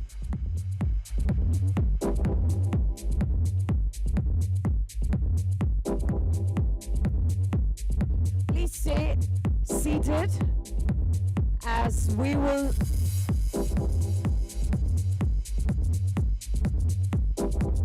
invite our vote of thanks. Yes, gentlemen, please step forward. And yes, I'm going to request some of you to go to that side of the stage so that we can balance it out.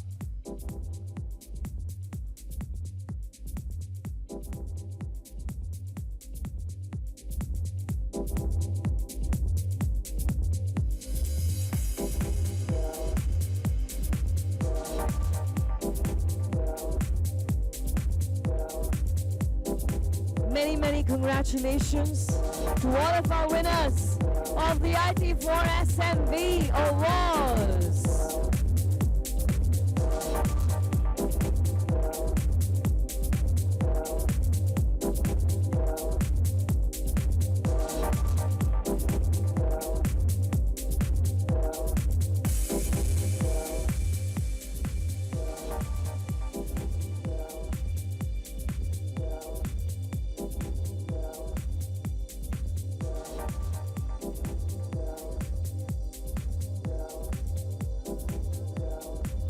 Ms. Natarajan, please join us on stage because like all of us know, we have a prodigy in the house, Swayam, whom we would like to present a token of not just our gratitude but our encouragement. Swayam, requesting you to please run and make your way to the stage.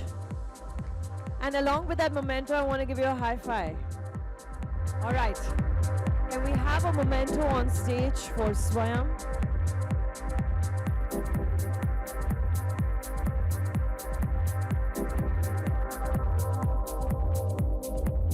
This is all the inspiration we require in the world, ladies and gentlemen.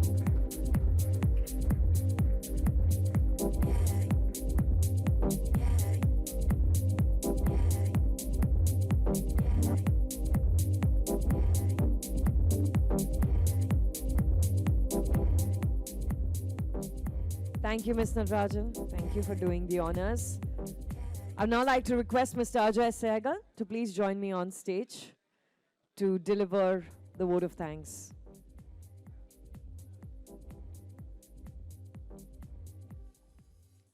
I think I'm the last person between between people and the drink. So thank you so much for coming, and many, many congratulations to all the winners. Thank you.